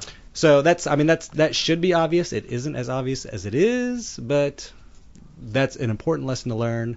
I mean, the next big things are I hire based on 3 things: honesty, personality, and knowledge. Knowledge is the slightest of the 3 because you'll gain knowledge. You'll learn when you read the books and when you listen to other employees talk, when you talk to customers about it. You learn from everyone at that job.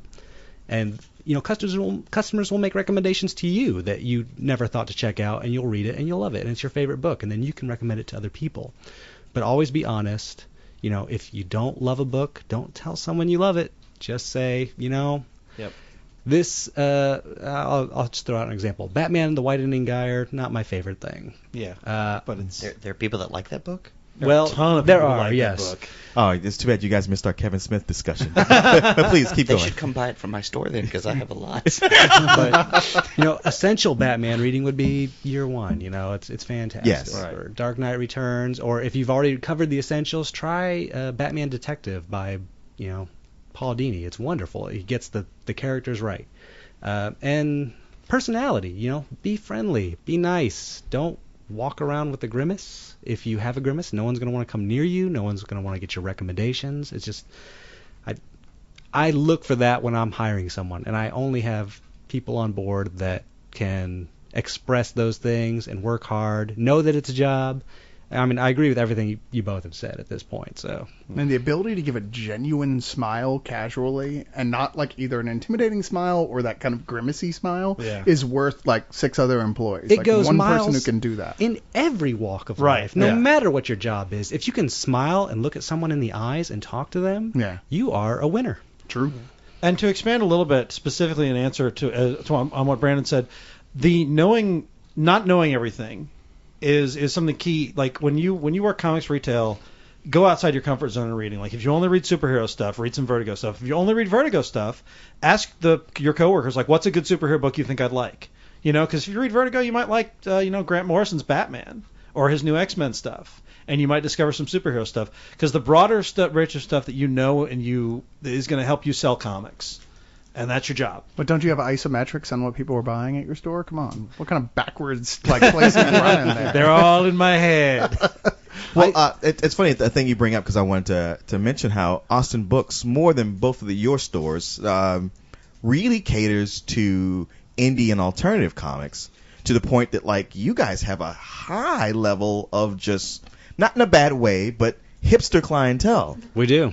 Which I'm pretty impressed by. Any clientele who are spending money is not in a bad way in any business. Right, so. but they aren't like, you might go in and go like, oh, it's this place. It's like there's a lot of places you can go and like, oh, this place is full of hipsters, and you're just like, ugh. And there it's like, wow, it's full of hipsters. This is kind of cool. One of the few towns in America that has cool people going to the comic book store and talking about comics openly in public without fear of shame. Now, for Tribe and Rogues Gallery, for you guys, is it more of like there's only so much space, or we know what our audience is, that we can't really push that as hard? It's a little of both. Part of it is know your audience, and you have to hit a certain critical mass before you get. I mean, I've got my guys who read more than superheroes, who will branch out, who will take recommendations, and I love those guys because I love to be able to turn somebody onto a book that I know they'd love if they give it a chance.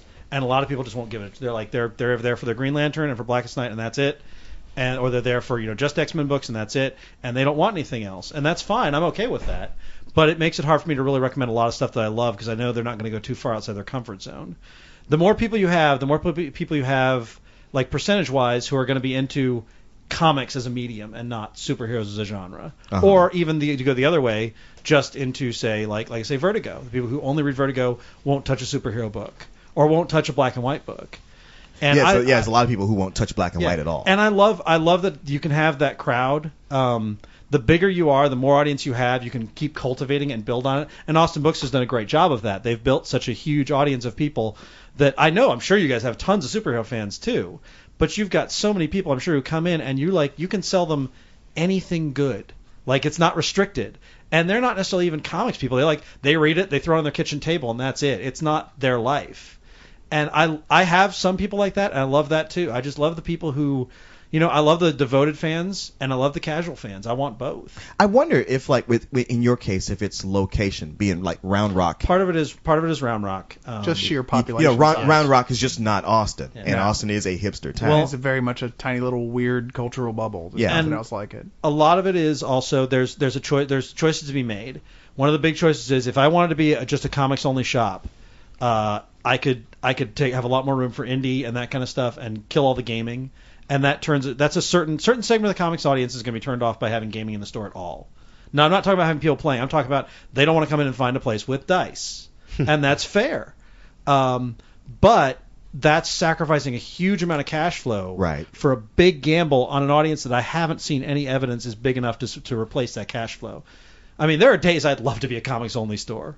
But there are days I'd love to be a games only store, which is why I'm both. Well, but you are a gamer, so you aren't just pandering. I'm not selling. I don't sell anything that I think. Well, okay, that's not true. I don't. Wait, where are you going with that? I was going to say I don't sell anything I don't like, but that's bullshit. I don't sell any segment of games. I'm not like.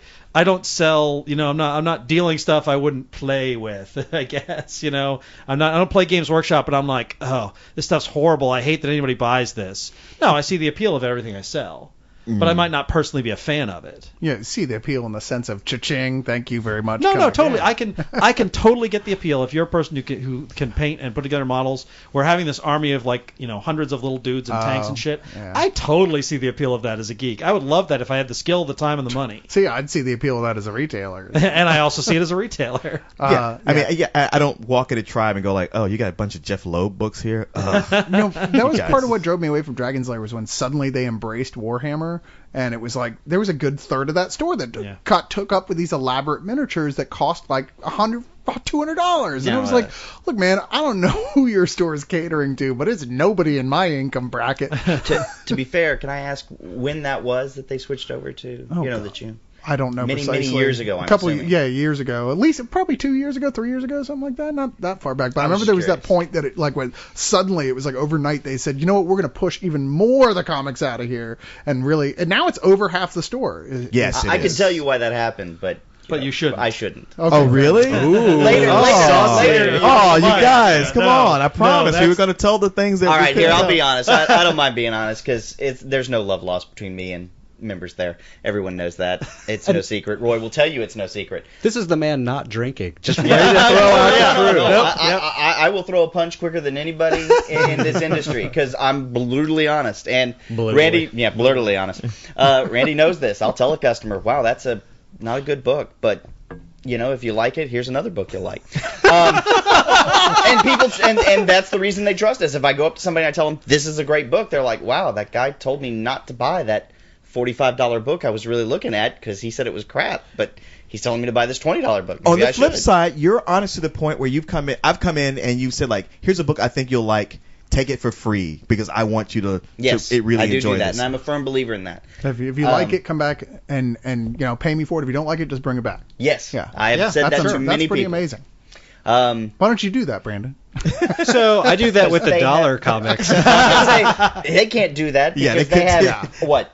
They probably do $4 million a year, $2 million a year. They probably have all right, 100,000 customers coming in there every week. It's entirely the life not size a week, haul. but I would imagine 100,000 customers in a year. We're Walmart to you, aren't we? Well, you must understand. I worked at Dragon's Lair, so I know how huge the Dragon's Lair numbers were, and y'all are bigger.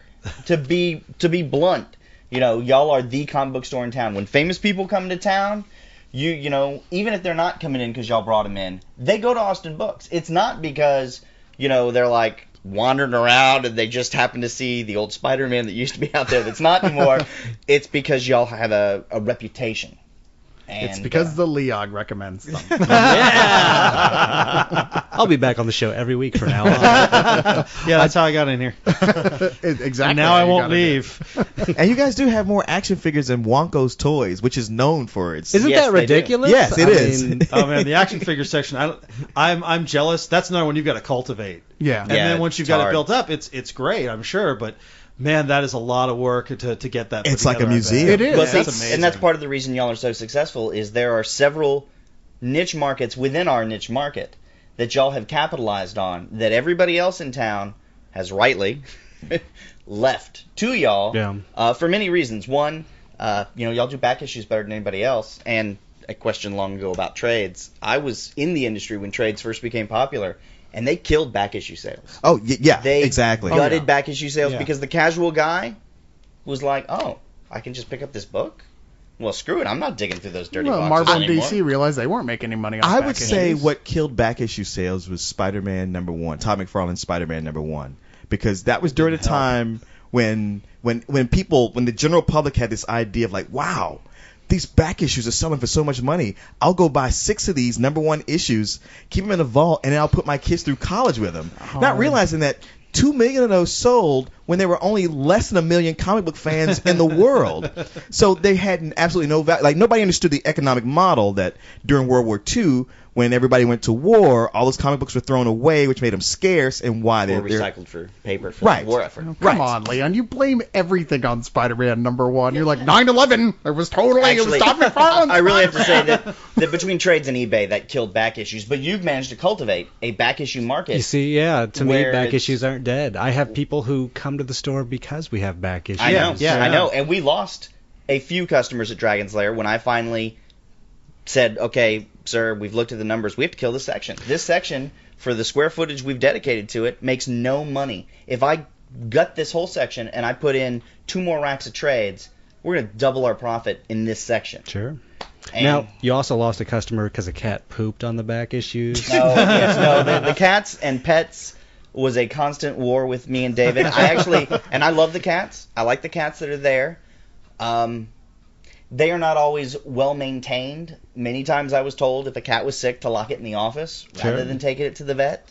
Wow. This is the dark underbelly. It was just because they wanted to take it to the vet the next morning when the prices were a little bit cheaper. They didn't want to pay emergency vet visits. That doesn't make it sound any better. Wow. It does if you're an economics person and you honestly believe that animals are not companions. So when pets are in the store, this is what you're supporting. Wow. You're going to get sued. That's a geek pet factory. Now, I will say, there's a huge clientele of people who don't even buy comics, who go in specifically to pet those cats, and we were able to turn that into sales like nobody's business. No, I still... Because they would come in and they'd be like, I don't know anything about this, but I saw in the Chronicle you have the best cat store, or the best cat I first started getting my whatever. girlfriend actually giving attention at all to comics, and now having read several because of the cats at Dragon's Lair, where she was like, oh, I'll come in and play with the cats, and, there you go. Now she's reading some comics. Who knew? But y'all got back issues, you got statues covered. Yeah, they've got the. I can't make money on statues to save my damn life. And the life-size Incredible Hulk thing, which I gotta admit, I hear about that all the time. I know people who go there specifically for that, So, and then I'm just going to throw this out there. We got a Silver Surfer too. What? A life-size Silver Surfer? Life-size Silver Surfer. Where is it? He's in the back issues now. He's brand new. I have not Okay, we were seen just that. there a couple days ago for the Scott Pilgrim Midnight. He was up for that. How did we miss that? How we missed that? You might have been seeing the swarm of Scott Pilgrim fans. Yeah, it instead. might have been. There were a lot. There was of a swarm. Yes, I mean, I'm aware. Yeah, like a lot of people, Randy. It was I'm awesome. aware. Yeah, the only place I've seen pictures of a bigger swarm was in Toronto. But man, So well, they had Brian Lee O'Malley Toronto. there. Oh, well, duh. Man, I would not have wanted to work it, but how much would you have loved to have been the owner or manager of that store that day? Like, this is the best thing that will ever happen. I would have loved to have worked it. Oh man, 2,000 people. I mean, no, the energy that must have been coming out of that room, I'd have totally loved it. My boss saw that and said we need to get a bullhorn. The publisher Joe Nosmak is one of my oldest friends, and I was there taking pictures just so I could text him to him, and he was just like, God damn. I was like, yeah, dude, this thing's on fire right now. Yeah, it's like y'all didn't even have anybody there signing, and it took for some people like an hour just to get to the counter to buy it because with two registers going, because there were so many people there. Just I gotta read it. Like, God damn, dude, the movie hasn't even come out yet, and people are already geeking out on that you're gonna level. have to tell me how many y'all sold, because I don't mind telling y'all I only sold 18. Really? I'm sorry. Well, we're small. Do you realize that actually that's not bad for your size. That's not that bad. That's a pretty good for the money I do in a month.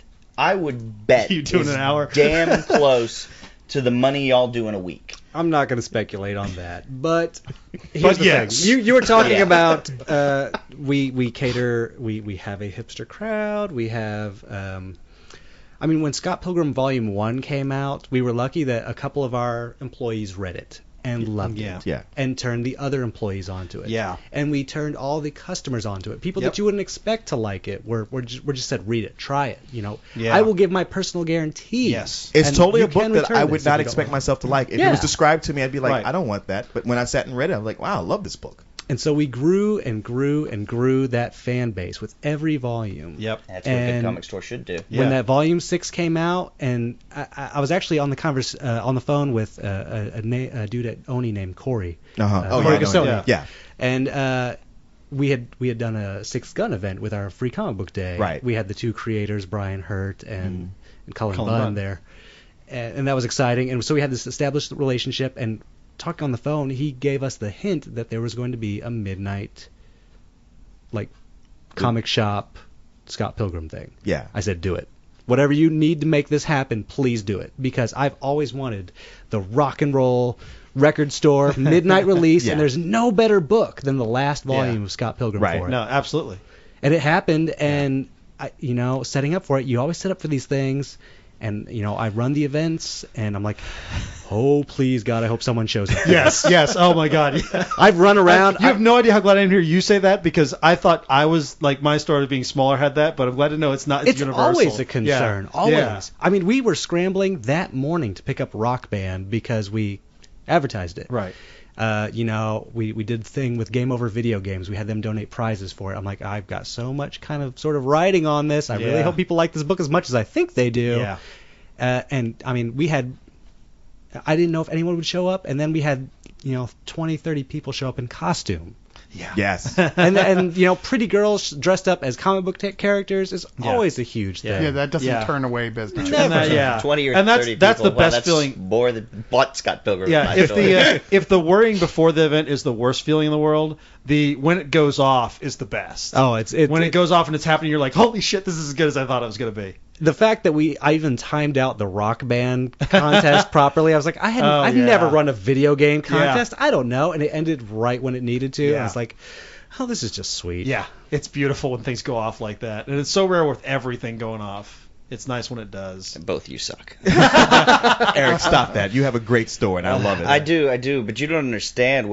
I'll be honest, and everybody who walks in the store knows this. We know you'll be honest. Paying ourselves yet? It's a year and a half. We've only been open. I mean, we're not borrowing any more money, and I thank God for that every day. That I'm paying off the note and I'm not borrowing more against the note. That makes me so happy for a year and a half, and I should be so grateful. But you're at that point where the note is getting paid every month, and you're just almost about to get a steady paycheck, and you're like, God damn this fucking shit! I'm gonna kill somebody. You're like, please don't let there be a major recession hit. What? Oh fuck. What we haven't talked about at all is that this is probably one of the hardest retail businesses there is. Oh yeah. You're gonna lose your hair. I'm sorry, dude. If you can tell who's been the longest by who has the most hair left. Hey, wait a second. I've been longer than both of you, and you have more hair. But you haven't been an owner. Yeah. Actually, you were a manager for a long time now. I sweated working at. You may just have resilient hair. Maybe I do. It's a good superpower. Actually, I hide it really well, is what it is. World's greatest comb over. But yeah, no, it's a rough time right now because the digital market is changing things even more so than the trade. See, did. okay, I guess that was like I had one more question. It's a fluff question, but this is something interesting between the digital market where people can download comics or even like Amazon. Yeah. Where it's the kind of thing where I remember like Austin Books will have their big 50% off all trades. And I looked on Amazon to see what everything was. Do we do a sale like that? we during our back issue sale, we do 50% like a huge selection of trades. Yeah. We'll occasionally do 25% off trades, but 50% off trades is, that's scary. It's like always am I 10% pretty much. Okay. Right? Always 10% every day. Yeah. But Amazon does these huge discounts. They sell it stuff that's close to our cost. Right. Or if not Below. relatively close. I mean, do cost. Yeah, so I'm wondering if that's like a big thing. Like I'm so used to like seeing what something costs and going on Amazon to buy it, and I never think anything of it until last time I was talking to Eric about it, and it really made me feel bad about doing that. And so now, like I have a great app on my phone where I can scan a barcode, it'll tell me where I can find it online for cheaper. But now when I like haven't even been using it much, I've been like, but what's weird is you put that on to me because I was like buying from Amazon for a while or various other places. You're like, that's fine if you don't want your comic book store to stay around. I was like, well, but it doesn't hurt that bad. Oh, you just keep on thinking that. I'm like, God damn it! Now I gotta go buy everything listener from the store. should buy from their local store because let me tell you, there are so many good local stores out there that are a month away from going under any day. Yeah. And it's because some jackass will come in and be like, "You're charging $19.99 for this book. I can get it on Amazon for $12." Hey, I invited you on my show. You have to call me a jackass. Well, just focus on what you can get from the local store. The local store is going to recommend things that you're going to like. And True. You've touched on it before, and it's such a big thing because I like the brick and mortar store. I believe in the brick and mortar store. And there's digital on the horizon. I'm not scared. I'm not either. I'm not afraid of it because people. I much prefer having a book, a physical book that I can hold on to. do. I will admit, digital has given me sleepless nights. When big announcements come, I get worried. But it's not a rational worry because I feel the same way. It's like, people I'm perfectly fine with the notion of digital comics. I know that some people want to read on digital. That's cool. I'm not that guy, and I think a lot of our customers aren't that guy. There's still a different thing to having a book and having a digital comic. And even if you could get everything digital and it was like magically the same feel and everything, there's still... You're going to a store, you're not just paying for the book. You're paying the people who are there to give you that community experience, which is recommending stuff, making you feel like you're part of a crowd of people. A family. That's what a comic store offers. That's what a brick and mortar store, not just comics, but all brick and mortar stores offer. Yeah, I recently bought something online, and they sent me the wrong book, and now I got to go through a big hassle of packing it up and sending it back, and it's like, man, fuck this. I hate going through this bullshit. If you bought it at Tribe, you would have gone back in and said, hey, man, I bought the wrong book. And they're like, okay, cool, just I would have had it in my head and bought the wrong book. Yeah. But I mean, but it is a thing when I go into Tribe, especially if Eric's there, rather than just go in, hey, where's my comics, buy them and leave, I end up hanging out for usually about 45 minutes, if not an hour, just looking over books, talking. Not spending money. Well, and that's fine. I spend money, but he doesn't have a problem with that. But I do spend money. But I just enjoy the experience of it. No. I would think that the one thing that I thought about this a lot, the whole digital comics thing. And at first I was all like, yeah, man, I love this. I'm really into that idea of digital comics. And of course, knowing Randy, we've spent a lot of time actually talking this out. Right. And I'm kind of convinced that a time will come that it will all but supplant the separate issue industry. I mean, I'm still not convinced soon, about that. but eventually. It would be a long time away. But I think it will completely aid the trade industry. Like, people read those separate issues, they get the subscriptions, and they're like, man, I fucking loved that book, and now I'm going to go, I want to actually own it. I want the beautiful book of the thing I can put on my my bookshelf to own. I think that'll seriously aid that. And I kind of wonder why they're not doing the comics like that, the digital ones. I think that's... you only have them for a month and then they don't work anymore. I think conventional wisdom now is that single issues are going to go away and trades are going to be the thing that comic shop sells. And let me tell you, I don't believe that's true for two reasons. One is a lot of people just want to have comics. I am that way. And two, the bigger one is I can't speak for everybody's profit margins, but if I lost my single issues, my store's gone. I mean, it's a big chunk of my business. And I'd have to find something to replace that. I've got to find something to replace that revenue stream. Now, sure, I'm not paying to bring those comics in, but that's a big chunk of change. Now, maybe slowly over time, I can phase that out. The way that I phased out the people who used to buy single issues and now only buy trades, and I don't miss that because that's just a different market. But the digital, that's people walking out the door and not coming back. Yeah, that's a different thing. But I think the reason that you don't see them doing like you buy this and you get it for a month is because they don't want to charge someone what they feel they could get away with doing that. Like, nobody's going to pay $1 for something they only get for a month, I don't think. They're like, I'm paying for this. I want it. Well, I don't think they would pay $1 for it. Yeah. That's what I'm saying. With digital, you don't have to charge $1 for it. You but can charge a lot less and sell a lot more. See, I don't know about that because I don't know how much of the cost is paper. I think a fair amount of it, and people don't know, is that a lot of the cost is talent.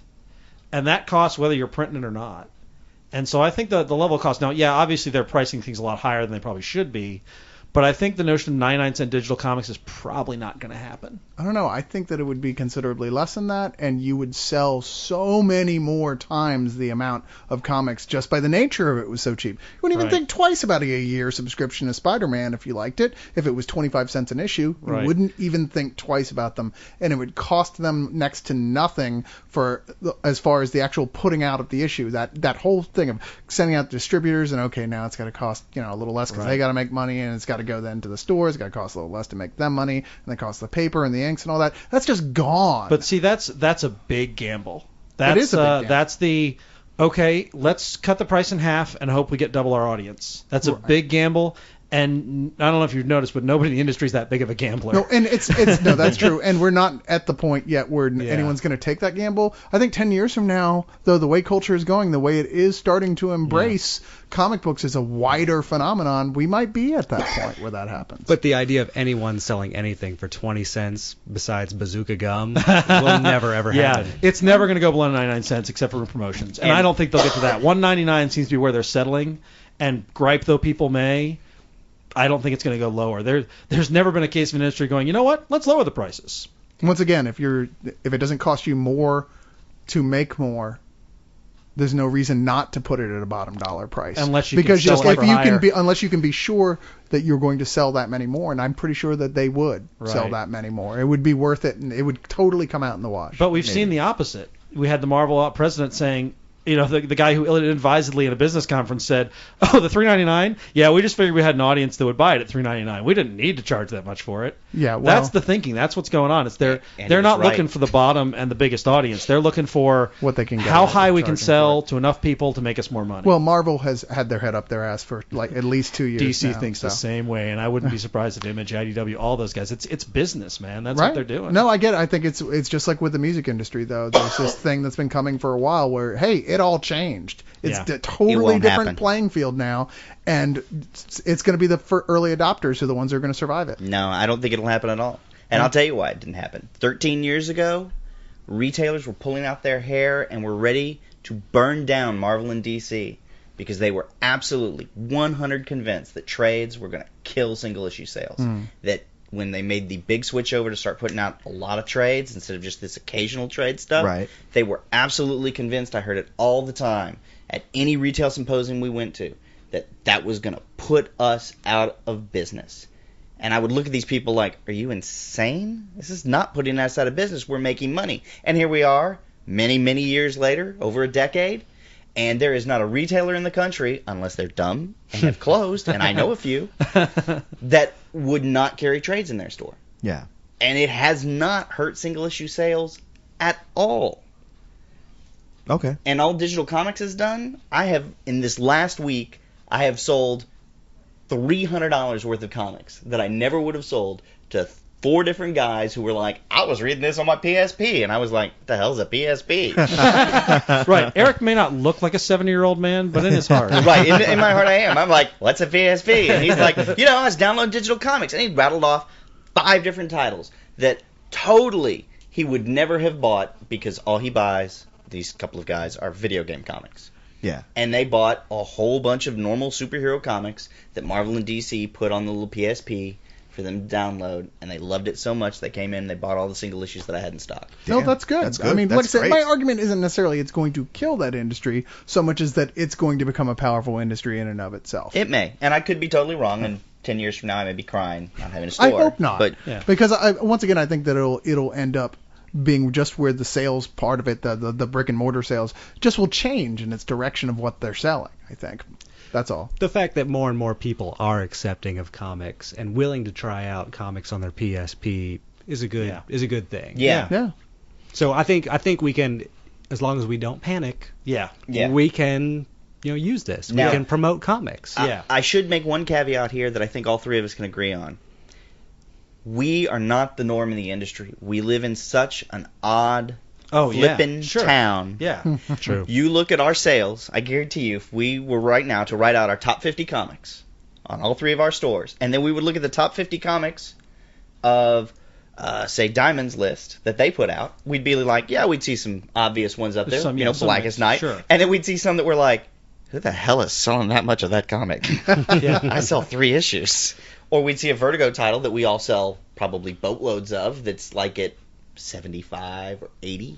Interesting. Austin is a very strange town. We have a super high literacy rate in this town, yeah. and a history with comics dating back to the underground comics of the 60s. Gilbert True. Shelton, That's right. Furry Freak Brothers, and just people here are ready to read comics. You don't. There's not a barrier you really have to punch through to get people to right. read Yeah. stuff. Well, we're an artistic town too, and people like that tend to be into media and into comics. I do remember back during the .com era, there was a comic book store within, I want to say, 4 miles. Like you could never be lost without a comic book store. There was somewhere over 30 in town. Yeah. Oh, yes, and then there was a giant implosion of which Dragon Lair picked up many cheap fixtures and product from. But there was a giant implosion in the city just all of a sudden in the mid 90s, and it was like wildfire, and things were just blowing up right and left, and you were like, oh my god. Yeah, same time as .coms were blowing up. Yeah. yeah, it's true. It all happened together. Well, fellas, man, I had a couple more questions I wanted to ask you, but we're going to have to move things along. But thank you so much. Yeah, that was coming fun. on. That was a pretty exciting discussion. It was. It's like, wow, this is played off a lot. You know what? When it got proposed, I was like, well, that could be interesting, but who knows? So who proposed it? Just out of curiosity. That was Guess. Really? No, it was Randy. No, it was me. No, it was not me. It was me. It Was wasn't it? me. Yeah. I brought it up to Randy. Yeah, it wasn't I me. think it was. Okay, well, I first heard it from Randy. Oh, Forgive fair me. I think it was a good idea. I No, think y'all should do more. I Oh, did, then it was I did me. sign on for the deathmatch portion of this show. All right, So are you ready for this now? Yeah. I have learned not to go lose. into death matches with Austin Books. That's Yeah, one. That's one of the big you'll lessons lose. you learn in comics retailing in Austin. Oh yes, you will. There's 3 heavyweights in town, and But isn't the me. important thing that we entertain the fans? And the fans want blood!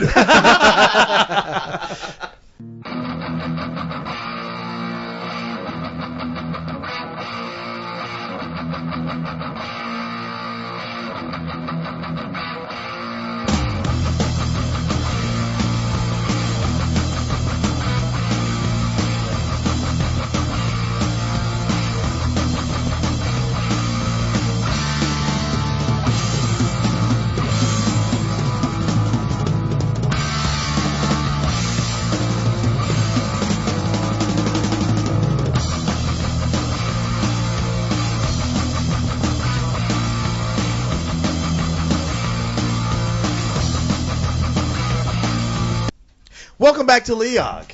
And that was awesome having those retailers in here to talk about that. I mean, honestly, at the time when you proposed it and Randy brought it up to me, I was like, all right, Randy, you've been here a long time. I guess we'll placate you. But it actually was interesting to me. Well, my whole thing originally was I was so grateful to Austin Books for being really cool to us on a number of occasions. Those guys have been so cool to me. Like, they have helped me out in my comic book career so many times. On top of that, just as a customer, like, the number one complaint about comic book stores is, like, you get judged for what you want to read, or people are always snotty.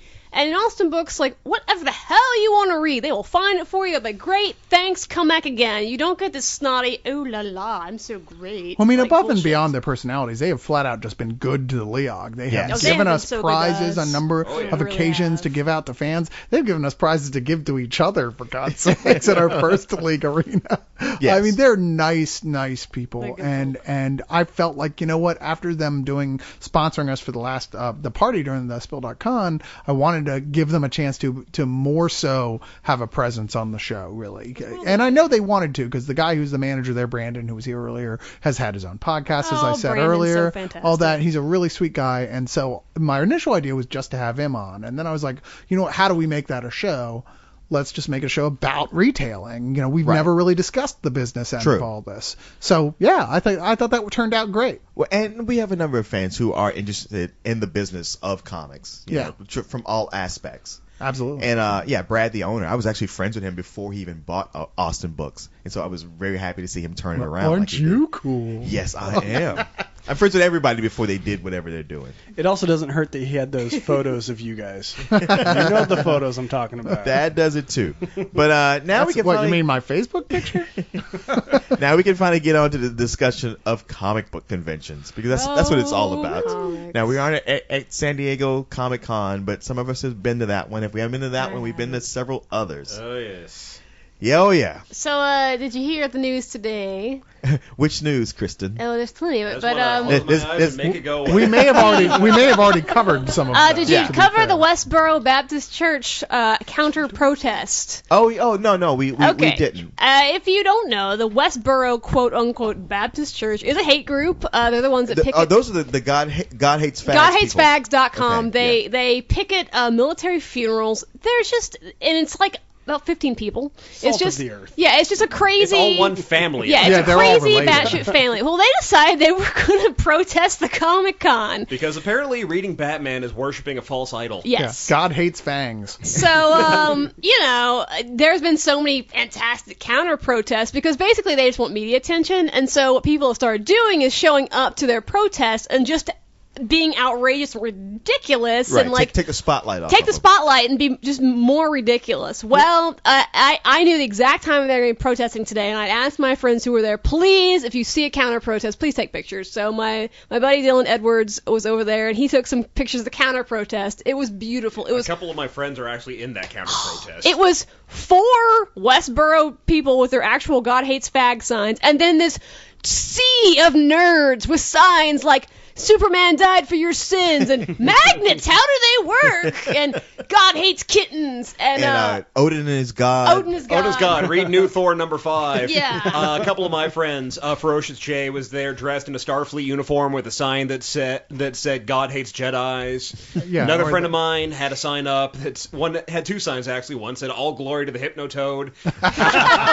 Other one just said "Dark side is." Well, I like that God needs a starship. I like that too. Awesome. But that just amused me greatly because of all things, I'm like, I wish I could be there for many reasons, but damn, I wish I could be there to counter protest those idiots. What's really? funny is like Really? what's making me laugh as far as them even being there. I'm kind of glad they're there because there's something odd about there being a huge thing with a bunch of geeks together talking without trolls.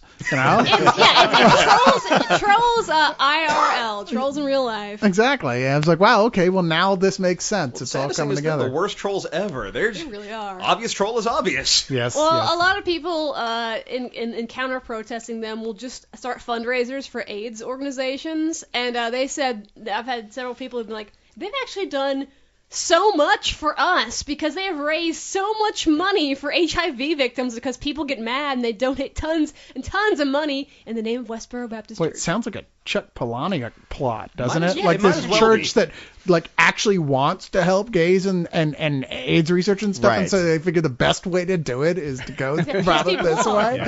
Matt Fraction and his wife Kelly Sue DeConnick started that for this one. It's called God Loves Batman, and they basically said if they lasted the full 45 minutes, they were going to donate. They were going to donate each $100 to various gay friendly organizations, and challenged a lot of their friends in the industry and fans and people on their Twitter feed to do the same. And apparently they raised a fairly substantial chunk of change. Awesome. Nice. That's great. I don't know, man. If God loves Batman, why'd he kill his parents? Because if not, there wouldn't be any Batman. That's true. And that's the paradox. Yeah. Yes. I mean, there was that point that he said, God, why have you forsaken me? And God, in his wisdom, responded, just go steady with the ninjas. It'll all make sense. Trust me. God kills parents and puppies because he has to. Wow, he sounds like a dick. Would you accept that explanation from someone who killed your puppy? I I'd would go like, knife fuck them you, dude. I know. in the face. I have a higher Knife them in plan. the face. Luckily, my puppy's home and doing fine. God works in Good. mysterious comics. Very true. Nice. Now, as we have people who are going out to Comic-Con who may be listening to this, who are like going to go, I want to talk to them about what's the best way to maximize your fun while you're there. Stay home and get an open internet connection. There is that. Well, you know what? That's the thing for everybody who's going for the panels, just to get the latest news. It's like, yeah, by staying home, I can just be on the computer and that'll come to me. Although, I forgot which one of you were talking about it earlier. Actually, it was you, Peter. Yes, it was. You were talking about the Scott Pilgrim panel. That's right. Because Spill.com is actually streaming the panels live, so you really don't need to go there. Or Corey is, anyway. Corey is. Well, I mean, yeah. you need to go there if you actually want to hear it. Corey is Spill.com. Okay. I would not say that's strictly accurate. I don't know. He'll fight you on that. You remember Gear and Spear? That would have been a huge hit. We Well, all know he's the only one who matters. well, the thing is, one cool thing about a panel is like Cyrus and I, when we saw the Lost panel last year, that was like one of the best panels I've ever gone on because they came really prepared. They put on a lot of skits. They showed us tease footage. If they were going to put the CSI light in my seat there, they don't want to see do that from But- space. I mean, it was one of those rare panels where they brought out the actors to really interact with and have videos and all this, and that's awesome. Yeah. But there's a lot of panels you go to where they show the trailer, they talk it up, they show the trailer, the stars come out and sit there and just wait for you to ask them questions that they tap dance through or joke around, and it's over with. There's also that running series of jokes at Comic-Con of people who are like celebrity question askers who are only famous for being at Comic-Con and coming up and having a specific type of personality. And I think that's fucking retarded, personally. I kind of do and too. Irritating. You're like these people up there, we're just going to... I mean, they're not even in league with them. They're just established personalities at Comic-Con. They're like Leslie, the transvestite here, is in Austin. You're like, yeah. The mayoral It's Leslie, but you don't want to sit and have a conversation with them for a while. But you know? In the world of geekdom, there's a lot of things that seem ridiculous and useless and annoying, and yet we have to tolerate it all. Those were ridiculous, useless, and annoying, and I just wanted someone with a real question to come along. Well, yeah, that's one of the results of the little hothouse arrangement that are geek conventions. You get these weird little routines and rituals that keep showing up. So yeah, you end up with 400,000 stormtroopers showing up, marching along in perfect formation, and you get these geek celebrity questionnaires who keep coming up and asking questions. And then every once in a while you get someone who thinks they can out-geek you, like Kevin Smith or something, and they realize that there's a reason why you don't want to try to insult Kevin Smith when he's got a microphone. To be fair, or a Twitter account. They're better. They're much better than the suckasses, which are the worst. They are the worst. The worst. people who just get up there to say, "I love what you do. I don't care." My favorite line, "I don't care what anybody says," or the equivalent of. You're like, okay, so we know we're talking about something here that nobody fucking likes, but you're gonna suck their dick publicly anyway in the hopes they'll hang out with you or something. Well, okay. One of the big things at Comic-Con is Hall H, and that's where you get all the big media stuff. No. I heard it stood for hell. After being there for that many hours, actually, it is. Like, because okay, say there's a panel on something that you're interested in, Iron Man 2, Lost, or whatever's coming up, like the Scott Pilgrim. Like the Scott Pilgrim panel is probably in Hall H. Mm-hmm. So you get in line, and you need to get in line probably in at least an hour. I would say probably 2 hours before. That's being optimistic. Not even, man. You're not even. If you want to see, you better show up 3 hours before. You're right. You know what? Actually, the thing to do is you check the program guide. And you see what's going to be. If something you want to see is in Hall H, get there early in the morning, and just stand in line. And once you get in, you take a cooler with you that has drinks and food. No, I'm not joking at all. He really isn't. You take a cooler with food, and you find a seat. If you get a good seat, and you plant yourself there. And the only time you get up is to move up if people move so you can get a better seat, which is not in front of a pole. Or with your cooler there, blocking your seat, you can run to the bathroom and come back. Yeah, it's a gambling game, too, doing that. And now I've noticed in Hall H, or at least last year, they had food vendors inside of the cordon. So you could go out into the area that's not leaving, technically, and get some food and go back to your seat. Yeah, and hey, it's one of those things where, like, hey, the movie you're interested in, they aren't going to do a panel on that for 4 hours later. Fucking sit down. If you want to, you better get there early. You better get there early. Astronaut diaper is what you're saying. Well, there's a bathroom. Like, as long as you have something to hold your seat, there's a bathroom inside there. Yeah, you want to go in with a buddy, to be sure, and then you're fine. I mean, you can get up, go do other stuff, as long as you don't leave that basic area. But there's bathrooms, food vendors. Like I said, you can spend all day there, but you better be prepared to, unless you're Cyrus. Of course. Cyrus, who the guy at the door had a crush on him and just let him in and out. But you were so mad, I swear to God. Dude, it's rare that I've been that angry. To where, you and I both leave, and you come back like it's nothing, and I come back, and the guy's like, get to the back of the line. And I'm like, I was just in there. I don't give a shit. Get to the back of the line. Yeah. My buddy, he just walked through here. No, he didn't. Yeah, he did. I'm not lying to you. So get to the back of the line. Every fucking time. It's all just strategy, dude. I'm like, dude, are you gonna stick German Shepherds on me? I kept trying to explain to you the strategy, and you went about it wrong every time. I was what strategy? You're missing the point. Was to not be black? It's not about. No, you know that's not what the problem. Actually, I don't know that's what the problem was. That's not fair to fall back and say that had to be it because he's white and I'm black. That's not causal, and you're a rationalist. Okay, so that's not fair. The point was, I just went with the attitude that, hey, dude, no matter what. You're right. Is it okay if I just hang out here for a little while just in case it's cool for me to come in? Because, I'm pressed, but I know that doesn't give me a right to walk in. So you do you've got all the power, man. I'm just here smiling, whatever. And that's what I did every time. And every time he let me right in and I said, hey, that's really cool. I know you didn't have to do that and I appreciate it. Oh, you went in going, this isn't fair. No, okay. See, now you're wrong for assuming that. You told me you just said that. No.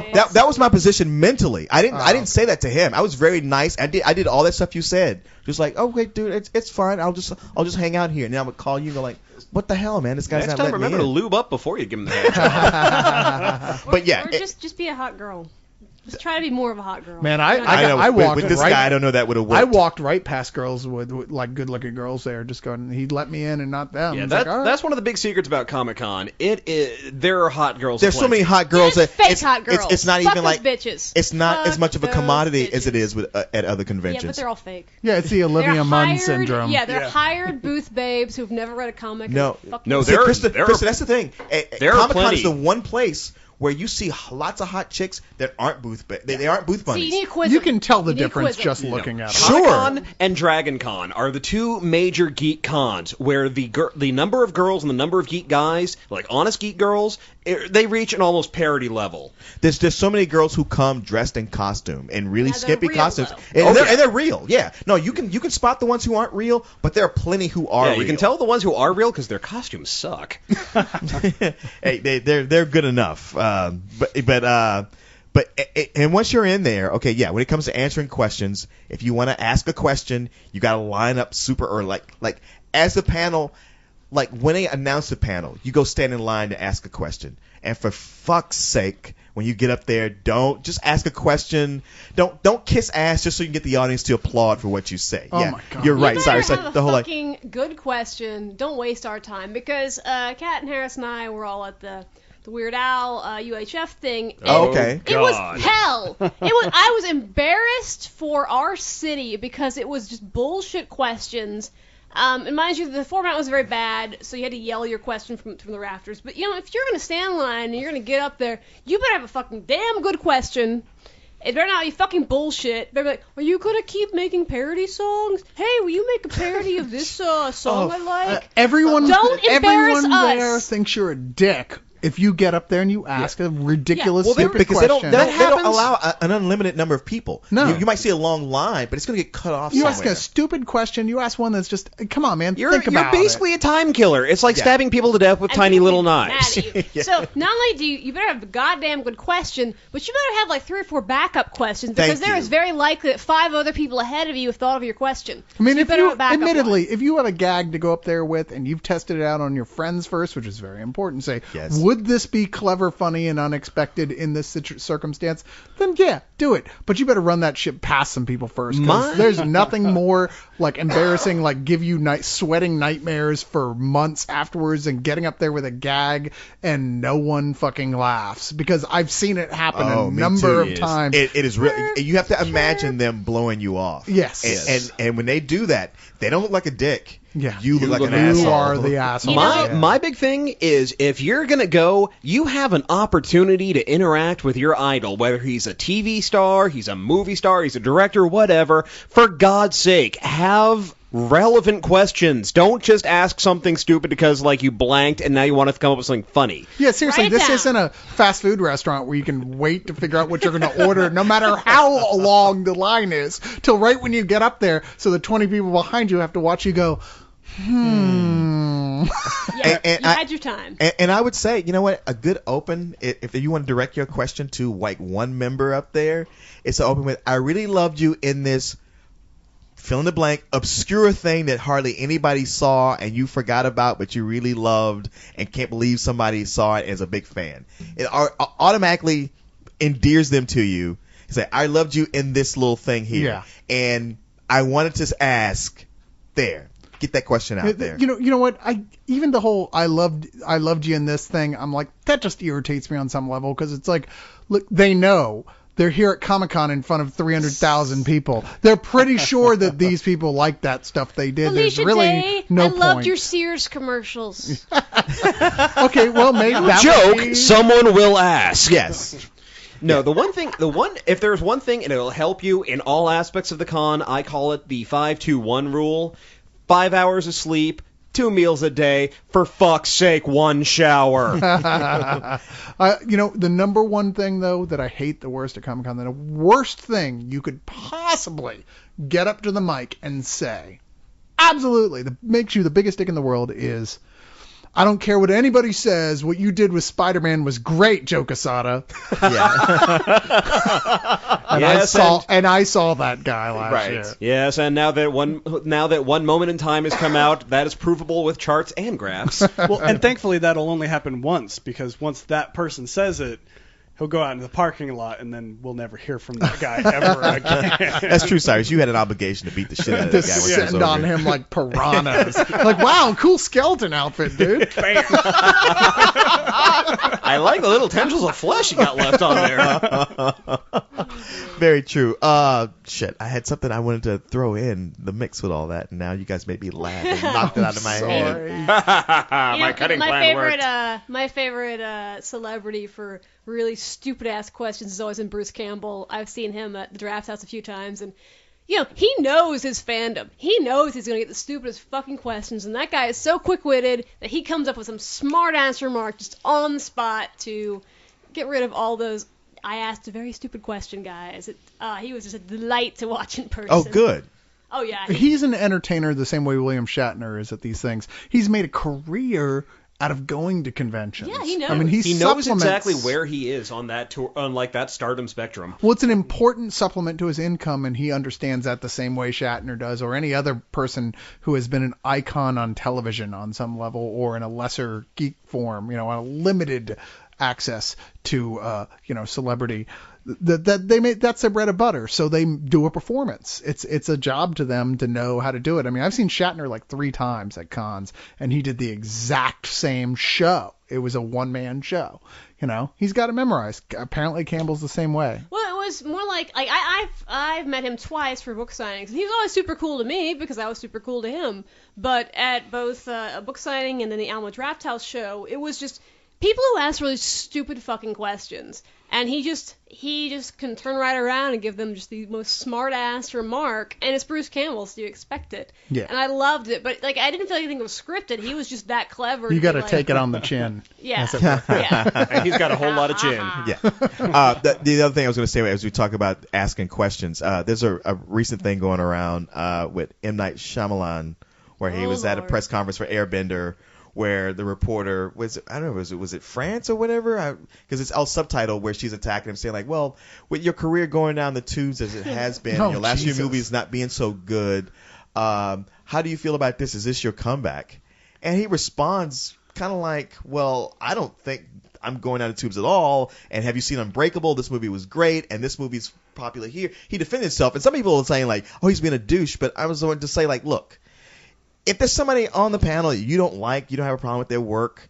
Now, there's like the small comics panel, like with something with Joe Quesada, like, yes, by all means. Fuck that guy. Yeah, fuck that guy.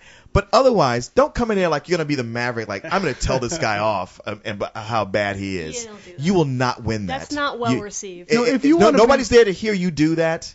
And you will be taken apart, and you will not have the audience on your side. I don't know. It's one of those, like, I wonder, because it's one of those, like, the Emperor Wears No Clothes guys who go in and say, this is bullshit, but manages to do it cleverly. So they're saying it, but they're doing it in such a way that the audience gets it, but the guy in question doesn't even know how to respond necessarily. Man, if I have never seen that, I think it's like the Loch Ness Monster. Everybody's always heard about it, but no one's ever actually seen one. Yeah, you might be right. It's like a guy who's a great baseball pitcher trying to do brain surgery. But don't you at the same time want to see that happen? Don't you? If you're sitting there watching M. Night Shyamalan on stage and the interviewer is kissing his ass and the audience is kissing ass, aren't you praying for someone to get up there and say, yeah, but at this the same is time, bullshit?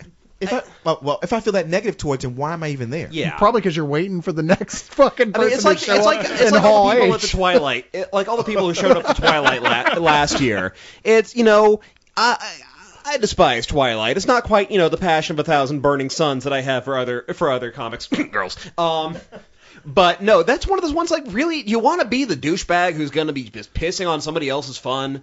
No, be the bigger man, walk away. No one's going to sit there and support you. Go, yeah, you tell that incredibly popular, rich, and well-connected person what a dick they are. Yeah, that's a great way to go about life. Okay, we don't like you anymore. I mean, no, seriously, there is no reason to do that. There's a time and place, and that's not one of them. No, not the con. Yeah, You're wasting our time. Almost every time somebody does something like that and they're interviewed later, they always regret it. Yeah, as much as I dislike Twilight, last year watching the assholes walking around with their Twilight sucks like movement, there are a bunch of people at the con with placards, get out, Twilight fans and stuff. I was like, man, you're a bunch of dicks. Stop that shit. These are people that, like, you may hate what they like, and God knows I do, but I bet you I hate a bunch of shit you like too. You know. And 5 years later, this is the tale you're going to be trying to tap. Quit trying to scare it away. Our fandom is better than your fandom. How dare you like something as much as we like something else? I mean, cons are the place. Outcasts are much cooler than yours. Cons are the place to celebrate fandom in general, not to get into battles about it. If something you don't like, just walk away.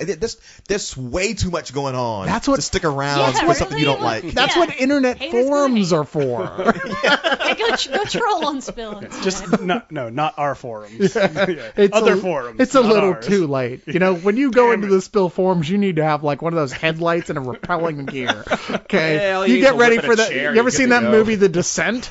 It's a lot like that. And a ball of twine like in the Cretan Labyrinth too, so you can follow you right back when the Minotaur gets you. Now, I wanted to ask a question. Let's see, who was it who threw this out? A lot of people did, but that one guy. Well, yeah, I love that guy. That guy's good. Brudixon? Yeah, I don't know that guy. He's awesome. Okay, and what was the funniest or most insecure moment that you've ever seen or heard at Comic-Con? And for those of you who haven't been to Comic-Con, just at a convention in general. You got a funniest moment? I don't know about funniest, but most insecure was probably the only time I've gone to a Comic-Con, and it was me being insecure because I went there one year, and I had to stop 3/4 of the way through the day simply because the stench was overpowering. Really? Which convention was this? This was Comic-Con. Okay. This was That must have been the year that the AC died. I think it was, but it was about 3 years back. Oh my God! If the AC died in that place, I couldn't no, imagine. It literally could not keep up with the sheer mass of people in there, and it just died for the rest of the weekend and turned the entire convention hall into a I would have massive to sweat clear box. my nose out by going to a rendering plant. I had heard stories. Everyone had said, if you go there, it's gonna be bad. And I guess I always kind of like, I'm a man. I know other geeks. I know, stench is a stench. No big deal. I can handle it. My God, it does. Stench. There is no preparing for that. Literally, they should just as you walk into Comic-Con, they should just hand you a bag with like Febreze and deodorant. Well, you get those things you put under your nose, like in Silence of the Lambs when they're doing the like autopsy. the CSI guys where they have like the mid thing that they put under their nose. The deodorant company should start sponsoring Comic-Con. They should, Just give them away, grab Lord. bags to the door. Axe body spray should sponsor. You know what? It's gone too far the other way, though. And this is one thing I noticed last year, and people were talking about openly, saying, look, for the longest time, that was the issue. It's become such a thing on the internet now, a thing that everyone here spends half their time on, of like, dude, take a fucking shower every day or don't even come. You're a douchebag and we're pointing at you and we know you are. Then now they're overcompensating. You walk through there and it's like, oh, fuck, it smells like Axe body spray mixed with like, it's like, oh, this is fucking terrible. I'm really sensitive to like colognes and shit like that. Like I get severe headaches if you're wearing too much of your shit. So take a shower, just use some regular deodorant, and you're good. Don't try and cover your stench with some sort of chemical. That doesn't work either. I've got two encounters that were kind of classic, and one that was just my freaking out over someone, and the only time I've ever had a full-on geek out, and one just kind of having the dreams shattered. The first one was at World Fantasy Con, Worldcon as it's called. It was here in Austin. And Peter S. Beagle was one of the guests of honor. Awesome. I love him. I do too, because The Last Unicorn was directly responsible for my being an artist. And I love that movie. It's one of the classic movies of my childhood. Makes me cry like a little girl. When I saw the movie, I hated it, and I went back to my room and I just redrew the entire end of it. Wow. Because that's what you do when you're 5 years old, or however old it was. I forget how long ago the damn thing was. But, when the movie doesn't end right, by God, you're going to make it happen. And later when I got the book and I was older and could appreciate it, I appreciated how, with the story he was telling. So I go up, and he's this nice, unassuming man from Brooklyn, and I'm trying to talk to him, and all of a sudden, English is a second goddamn language for me, and I'm just, I cannot get words out. I'm just when I was young, I hated the movie, and I learned to draw, and now I like it. And I'm going to go away forever now. Goodbye. I have also a similar story. The very first con I ever, actually a table at, was in New Orleans, and Wendy and Richard Pini were some of the guests, and from ElfQuest. From ElfQuest, and Wendy is solely responsible for me being a cartoonist. I would, right. God knows where I'd be today if it weren't for her. And my fucking idol, the reason I went to college, the reason I'm doing what I do now. And I was going up to a panel to go watch them. And it turns out I was in the elevator with Wendy and Richard, and I was like, oh my God, I'm in the elevator with them, and I could so say something now. And I was like, I don't know. Oh, God. I just can't talk to them. I can't look at them. And Wendy, it must have been awkward for her, too, because she had just, gone to Whole Foods next door and picked up some, buffet food. So she's just sitting there eating, and she just looks at me and she just goes, lunch.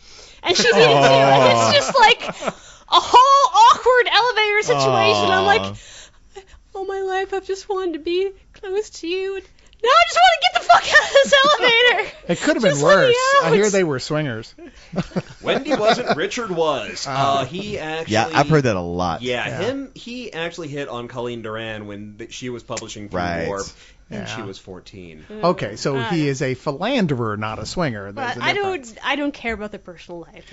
I just care about their professional life. Krista, that's a heartbreaking story. Yeah. But then on the way down, we finished the panel, and then I got back in the elevator.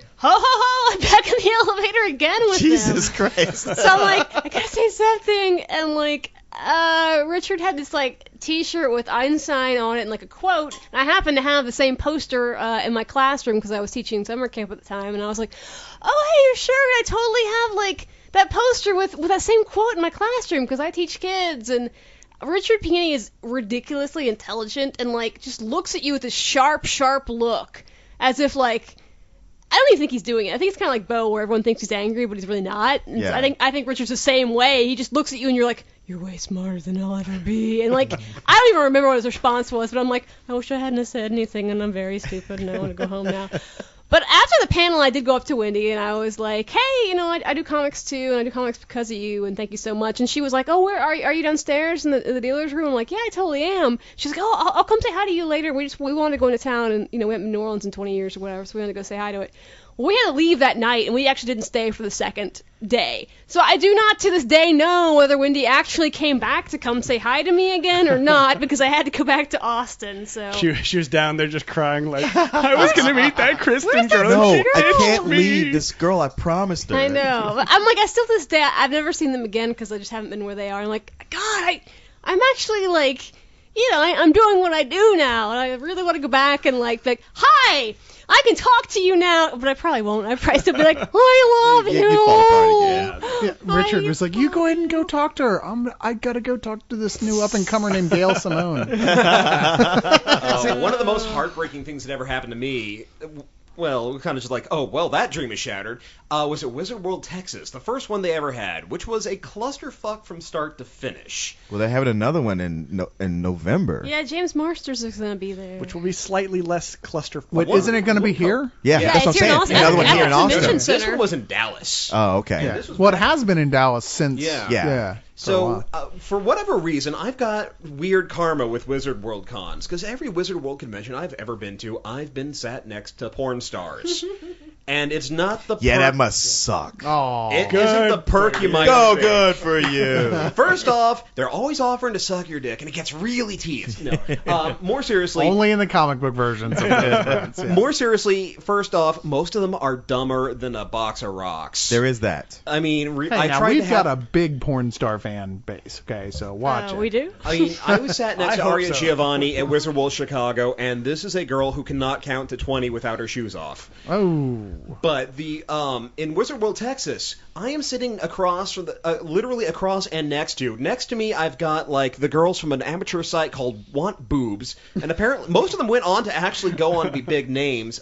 Penny Flame, Audrey Batoni, and Natasha Nice were all there. We don't know any of those people, I swear. And across the way from me was some woman who did a whole mess of like softcore Showtime movies, and then went on to just do Lowrider magazine covers. And I love Lowrider models. George Perez was always coming over to my table to talk to me. And this is a man whose art I had loved ever since he and Wolfman were doing the new Teen Titans. So one of my artistic idols is coming over. He's hanging out. He's talking. He's reading my book. And then it takes about 5 minutes for me to realize that the reason why he's coming over here is because the porn models are right next to me, and he wanted a convenient excuse. I'm a fan of George Perez on Facebook, and really? Unless you're really into like con girls, there's no reason to be friends with George Perez on Facebook, because all he posts are pictures of him with hot chicks in superhero outfits. Yep. That's all that's on his Facebook page. That is why he goes to the cons. I found out later, through a friend of mine who worked for Wizard at the time, that the man is a huge pervert who's into wrestling and con girls, and both at the same time if he can possibly arrange it. Does that make you a pervert? Yeah. I don't think that necessarily makes you a pervert. I hope not, I because think I'm that, screwed. It's like there's a point you balance things in life about what your interests are, and if that's all you can talk about or do or show pictures from, then you're kind of creeping the rest of us out. I got to update my business cards. Peter Sorensen, pervert. I'm all down for wrestling con girls. I'm okay with that. Yeah, especially in lime jello, because I like lime jello. Let's or do it. Any jello. Yeah, sounds like doesn't have to be we need to have Ruby Rocket back. Yeah, like she get within 100 feet of this place again. Well, dang, y'all, I actually had a bunch of stories to go on with, but Cyrus is telling me we got to wrap. Well, we are running on that period of time. Can we run through etiquette just real quick? That is true. Just Yeah. like look, you're gonna go. This is a necessary PS. You're gonna just real quick. See your favorite artists. Maybe you're not there for the movie stuff. You're there for the comics. Your favorite artists and writers will be there. And you're going to go up to the artist, a lot of times at Comic-Con, you got to stand in line for a long time. Yeah. You can only get them to sign things. But maybe you'll go by their artist alley table where they have all their stuff and you're looking through and you want to buy something. Now, I don't know how it is for you guys. I know that sometimes people come up with their sketchbooks and some of them understand that, like, hey, I am commissioning you to do a sketch in this book and I will pay you. What do I owe you? But some have a bunch of just free sketches. Some are signatures, but some they get free sketches, and they expect that.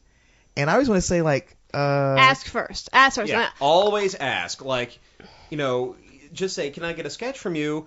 If they say yes, say, "Great." Do you charge? And if they charge, then you're getting a commission. You have a slight bit more leeway to say, "Well, if could you draw this for me?" If they're giving away free sketches, just say thank you. Just say thank you and take it. Yeah.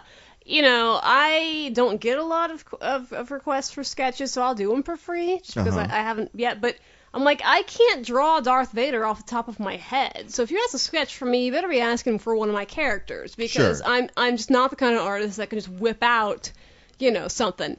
Kristen, can you do Starry Night by Van Gogh for me? Why don't you just buy a print, dude? Yeah. One thing that I've seen a lot of people do, and I've done myself, is have theme sketchbooks.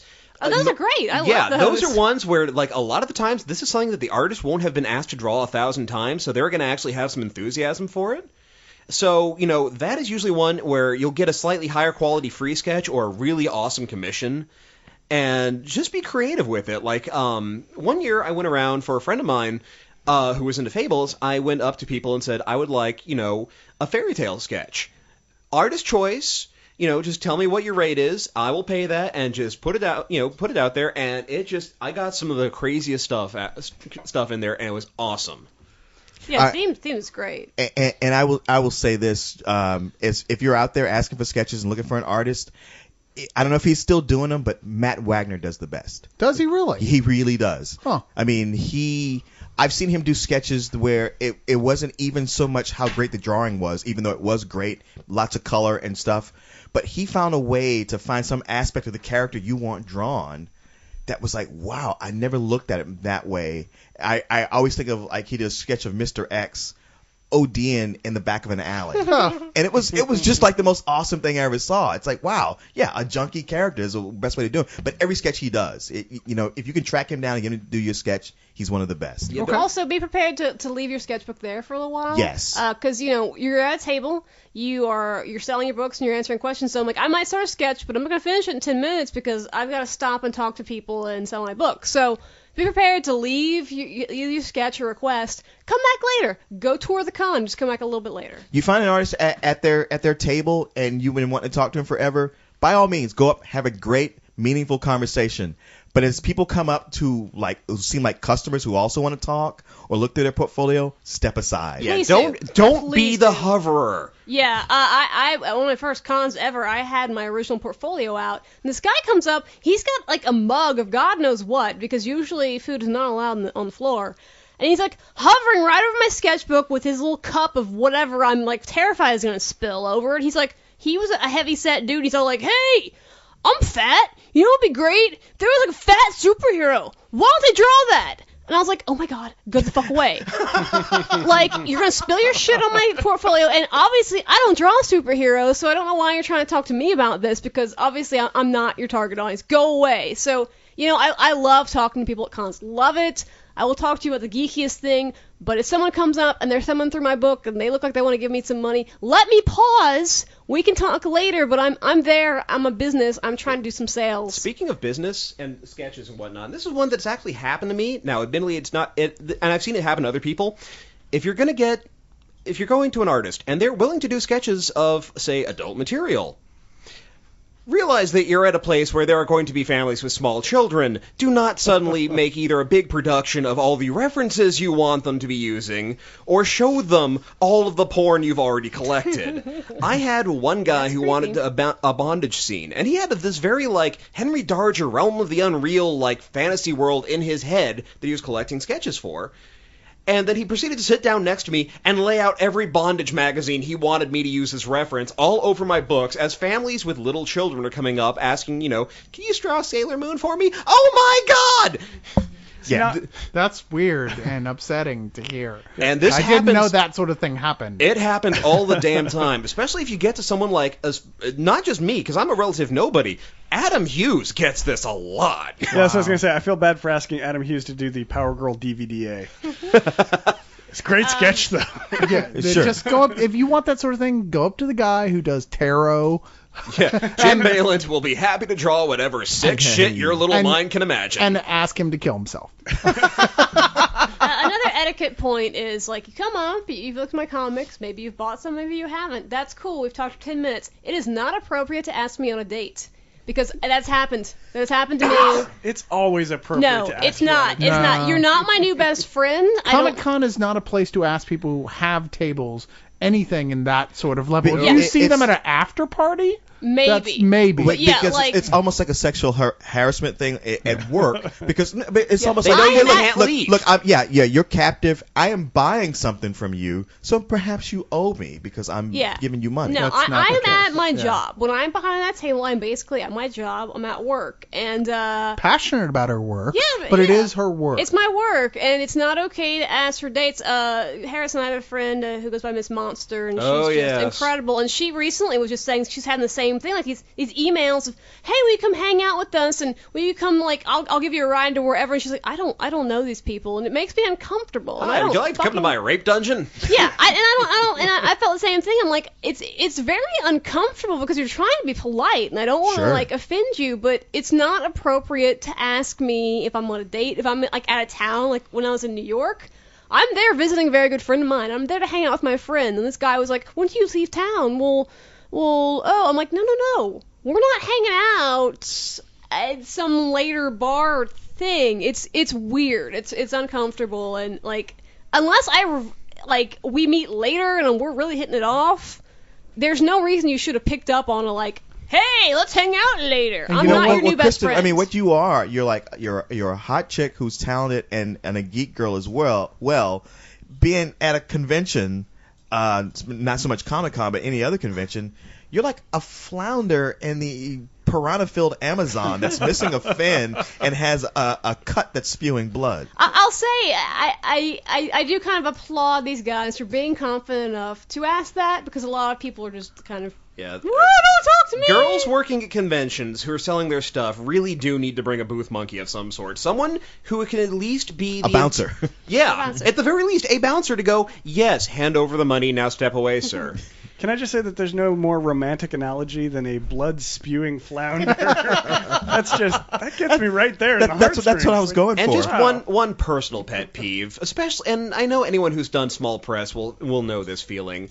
If you go up to a table and you see an artist who's got who's got a book you may be interested in, flip through it. This isn't a damn library. Don't sit there and read through every page. And even better, don't read through every page of everything on the table. You know, it's an interesting thing you bring up, because I know when I'm at Comic-Con, there's the section that it's not Artist Alley, but it's guys. It's the small press area. Small press area, and I want to go through and I want to really look at their books. I don't want to stand there and read them. I want to flip through. But they're so aggressive with the sales. It's like being in Calcutta or Morocco. Turned off many times with this guy. Exactly. Same like here. I won't even go near it. Like I'll walk and look at their table from a distance, almost from the other side of the room. Oh, don't make because you walk through. There's like, oh god, don't make. It's like walking through a line of carnival parkers and homeless people. Yeah. Don't make eye contact. Go check out my don't book. make eye contact. Yeah, don't acknowledge them. I lost so many sales at Amoka once because I wound up sharing a table. Like, I bought half a table, so it's a crapshoot as to who I was going to share it with this girl who was, hey, do you like good stories? Read my book, to every single person that passed by, and it killed my I had sales. one of those. My other favorite was the guy at the table next to me who would try to poach my sales.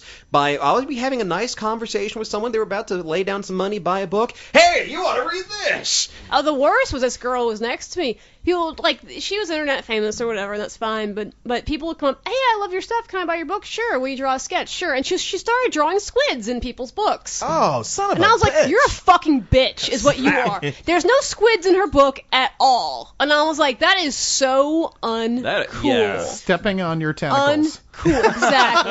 That is the point where I you're wanted to allowed to fucking bitch bitch slap her. someone. Oh, I did. Damn. Oh, I did. Okay. All right. Damn it, you guys. I didn't even get to any of my stories, which are pretty awesome, I think. Well, you know, you are like the host of the show, so you'll probably get other chances. That's true. That's true. Throughout the rest of Lehog this year, I'll be weaving these stories in. But as many don'ts as we've had, do come up, do talk to the artist, do buy sketches, do chat us up. We love seeing you. Just don't. Just watch out for the guys who've got that 1,000-yard stare that only Vietnam vets get.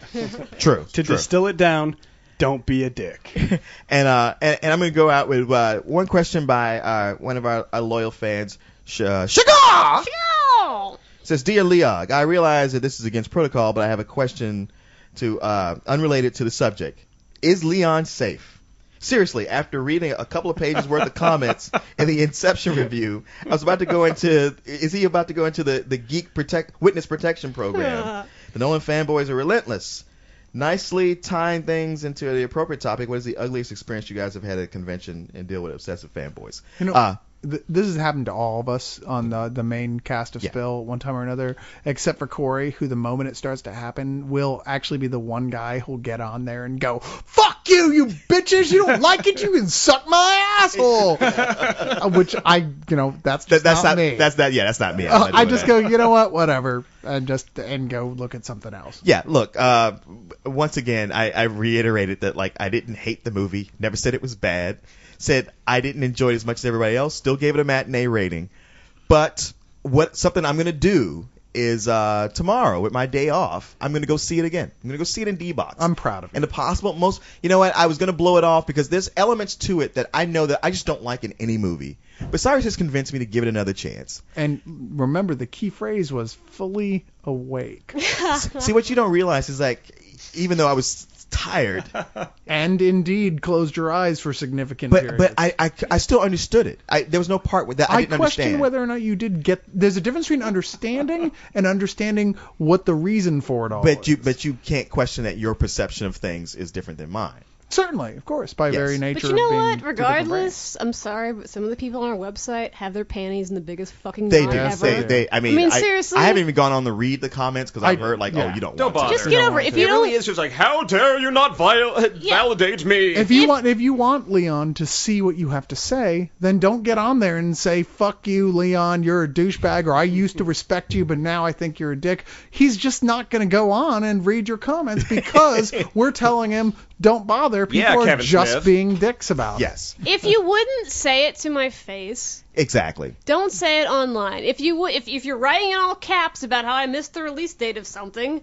you know what? You wouldn't yell at me for that. You'd be like, oh, you had your information wrong. Fine. If I'm wrong about something, great. But if you wouldn't use those words to my face, don't use them in the forums. Yeah, ridiculous. that's exactly the right way to say it. Before you type something, think, would I say this if they were standing right in front of me? Because if you wouldn't, then you're an internet coward hiding behind a keyboard. Yes, and that goes for Kevin Smith and Carlisle too. But I told you I'm going to work that in somewhere. Yeah. But I'm just saying, I'm going to go see it again, and then I am going to this Sunday record with the Geek Bombast guys. Oh, that's finally happening. Yes, I got that all hooked up. We like them. So we love them. They're great guys, and so I guess they post their new shows on Monday. Yeah, Geek Bombast. Do you have the URL for that? It's geekbombast.com. Okay, that's BOMBAST. Thank you. You know, I was thinking the other day I was going to post something like, isn't it annoying how people will read off their URL? They'll just say it, but they don't take into account that some words can be spelled different ways, especially when it's a name. Yeah, geekbombast, just how it sounds, .com. So check that out on Monday, but I'm gonna see it tomorrow and record those guys on Sunday. But hey, everybody, thanks for listening. Thank you. We didn't cover the topic as much as I hoped, but we've given you plenty of show, so don't even bitch about it. This is filled with show. Yes. I don't know what the exact running time is, but I suspect we're approaching one of our longer shows. I feel like I was waiting on the porch for a while. I guess. Well, geez, really? Because you got here after we did the longest part. Okay. Well, anyway, hey everybody, thanks for listening. Thank you guys for showing up, and let's go out with our usual sign out. Long live the league.